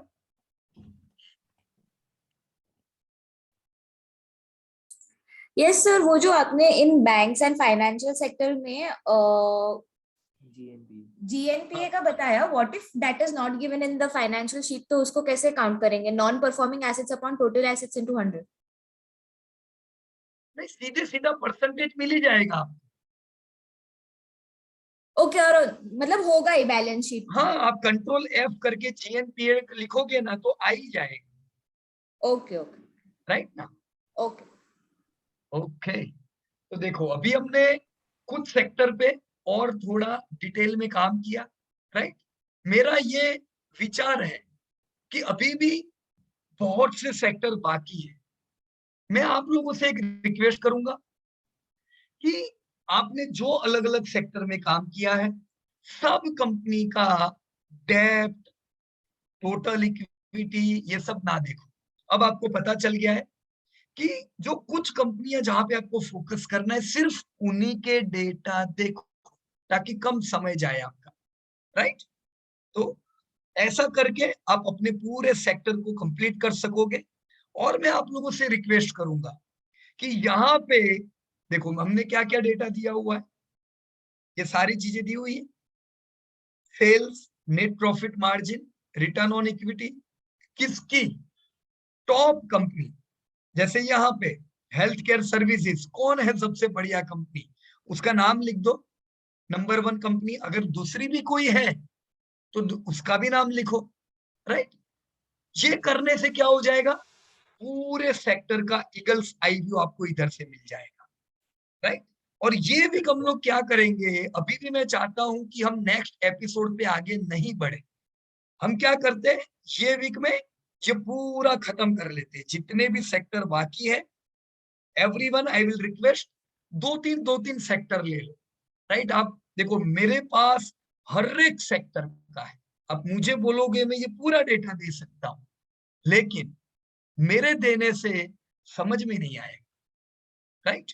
So I will request everyone take some more sector, ताकि ये जो स्प्रेडशीट जब आप इसको डाउनलोड करके रखो तो इसमें भारत की हर वो वेल्थ क्रिएटर आ जाए जो कल 100 गुना नहीं 500 गुना होने वाली है। एश्योरिटी रहे आपको, राइट। हर एक सेक्टर में प्रॉपर काम, और उसके साथ ये जो बाकी है वो सेक्टर को हमें क्लियर करना है। करें ये भी हम लोग सब ये, राइट। आपको जल्दबाजी ना हो तो हम पूरा काम करें, राइट। मैं तो देखो फटाफट दौड़ा दौड़ा के आगे ले जा सकता हूँ, लेकिन ऐसा करेंगे तो इंडिया की पूरी चीज समझ नहीं आएगी। मैं चाहता हूं आप सब जैसे जैसे आगे बढ़ो, कभी भी कोई सेक्टर का नाम ले, आपके दिमाग में स्ट्राइक होना चाहिए, this is best company on that sector, right. कभी कोई अच्छी न्यूज आई, बरसात अच्छी गिरी, आपको स्ट्राइक होना ही चाहिए, अच्छी बरसात मतलब ये सेक्टर, ये सेक्टर मतलब ये दौड़ने वाले, कुछ भी इंडिकेटर मिले आपका माइंड स्ट्राइक हो जाना चाहिए, कभी भी ब्लैंक नहीं रहना चाहिए कि ये सेक्टर है, अरे बाप रे ये सेक्टर में कौन सी कंपनी है, राइट। हर कंपनी पे हम लोग ध्यान देंगे, हर सेक्टर पे, okay. So this whole week we are going to move together on remaining sectors and we are going to complete the corrections। हम हमारे जो errors है, गलतियां है, उसको सुधार के बिल्कुल प्रॉपर करेंगे, राइट। मैं सुधार किसे कहता हूं, जैसे ये एक सेक्टर है हेल्थ केयर सर्विसेज, सब काम यहाँ पे इन्होंने किया हुआ है, राइट। बढ़िया एकदम, मेरे को ये सेक्टर देख के पता चल जाना चाहिए धंधा कौन कर रहा है, राइट। मार्जिन किसके अच्छे हैं तो नेट मार्जिन आ गए, मार्जिन के बाद आईसीआर किसका बढ़िया है, आईसीआर आ गया। डेब्ट टू इक्विटी रेशियो किसका कंफर्टेबल है, मुझे डर नहीं लगना चाहिए, तो यहाँ पे कहीं पे डी टू ई रेशियो आना चाहिए, जो यहाँ नहीं है अभी, ये होना चाहिए, राइट। और आखिर में ओके सर, प्रॉफिटेबिलिटी रेशियो आने चाहिए आखिर में। प्रॉफिटेबिलिटी तो बाद में आती है, ये सब जिसका अच्छा है वो प्रॉफिट करने ही वाली है, राइट। बहुत से लोग प्रॉफिटेबिलिटी के रेशियो देख के, मतलब रिटर्न ऑन इक्विटी देख के इन्वेस्ट करते हैं, वो देख के इन्वेस्ट मत करो। मैंने कई कंपनियां में इन्वेस्ट किया है जिनके रिटर्न ऑन इक्विटी घटिया थी पर ग्रोथ था, लीडरशिप क्वालिटी थी, डेब्ट टू इक्विटी रेशियो फेवरेबल था। आज 10 साल बाद में देख रहा हूं तो उनकी रिटर्न ऑन इक्विटी 20-25-25% है, right. So you should expect from your companies that your companies are going to grow well, your companies are going to grow vertically by improving their margin, by improving their debt to equity ratios, by improving their ICRs in coming time। पर हम पैसा किधर लगाएंगे, उधर लगाएंगे जहां हमें comfortable महसूस हो। हमें कंफर्टेबल महसूस नहीं होता है, please don't invest in those companies, right. So we are continuing this exercise for this week and I will expect that you are going to complete this whole query है sir. sector। बताइए sir, बताइए sir. इसमें जो ये मेरे ये housing finance में sir, हाँ जी, हाउसिंग फाइनेंस, हाँ, एसेट्स एंड लायबिलिटीज में हम क्लियर नहीं हो पा रहा था।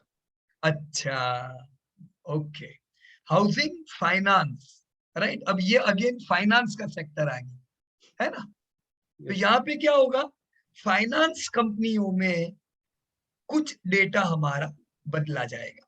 जैसे यहाँ पे मैंने अभी एक चीज बताई कि चलो बोरोइंग तो आना ही नहीं है, तो ये बोरोइंग यहाँ पे नहीं आएगा, राइट।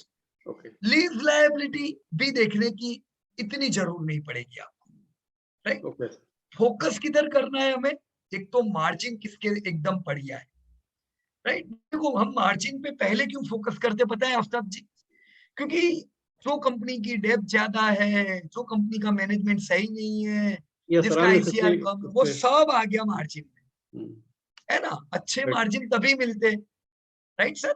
राइट तो मार्जिन पे फोकस करेंगे, आईसीआर पे फोकस करेंगे इन कंपनियों में, फाइनेंस में सर।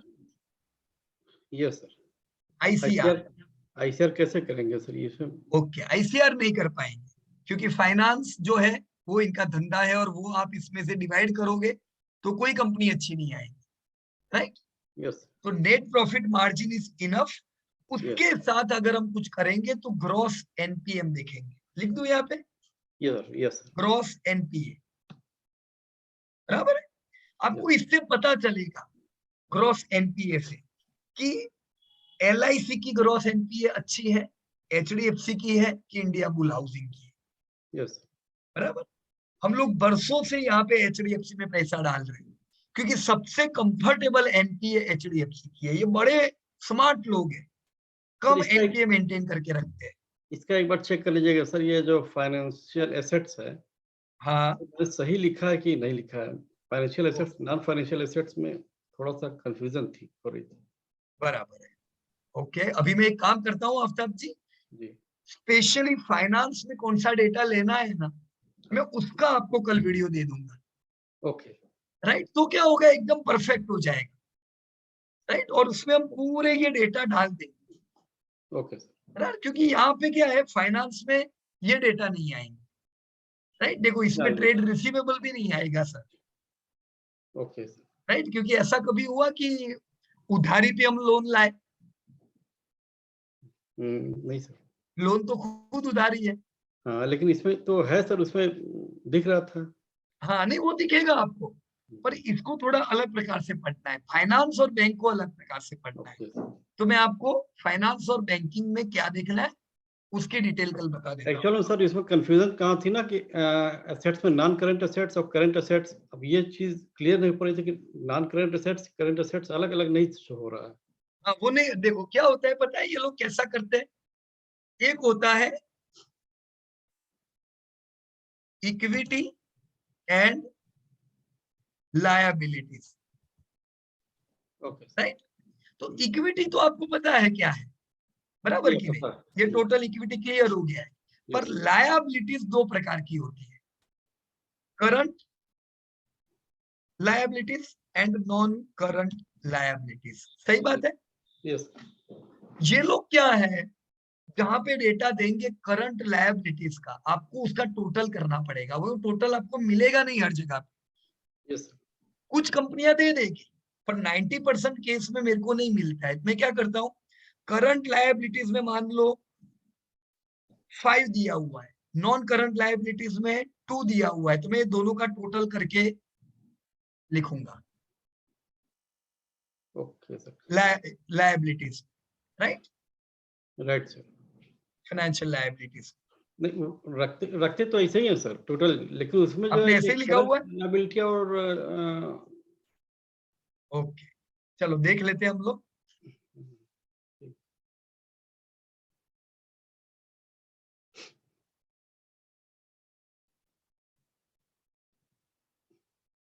मनोज भाई, इक्विटी नहीं काउंट करने की है ना टोटल लायबिलिटीज में, बराबर। मैं बता देता हूं आपको,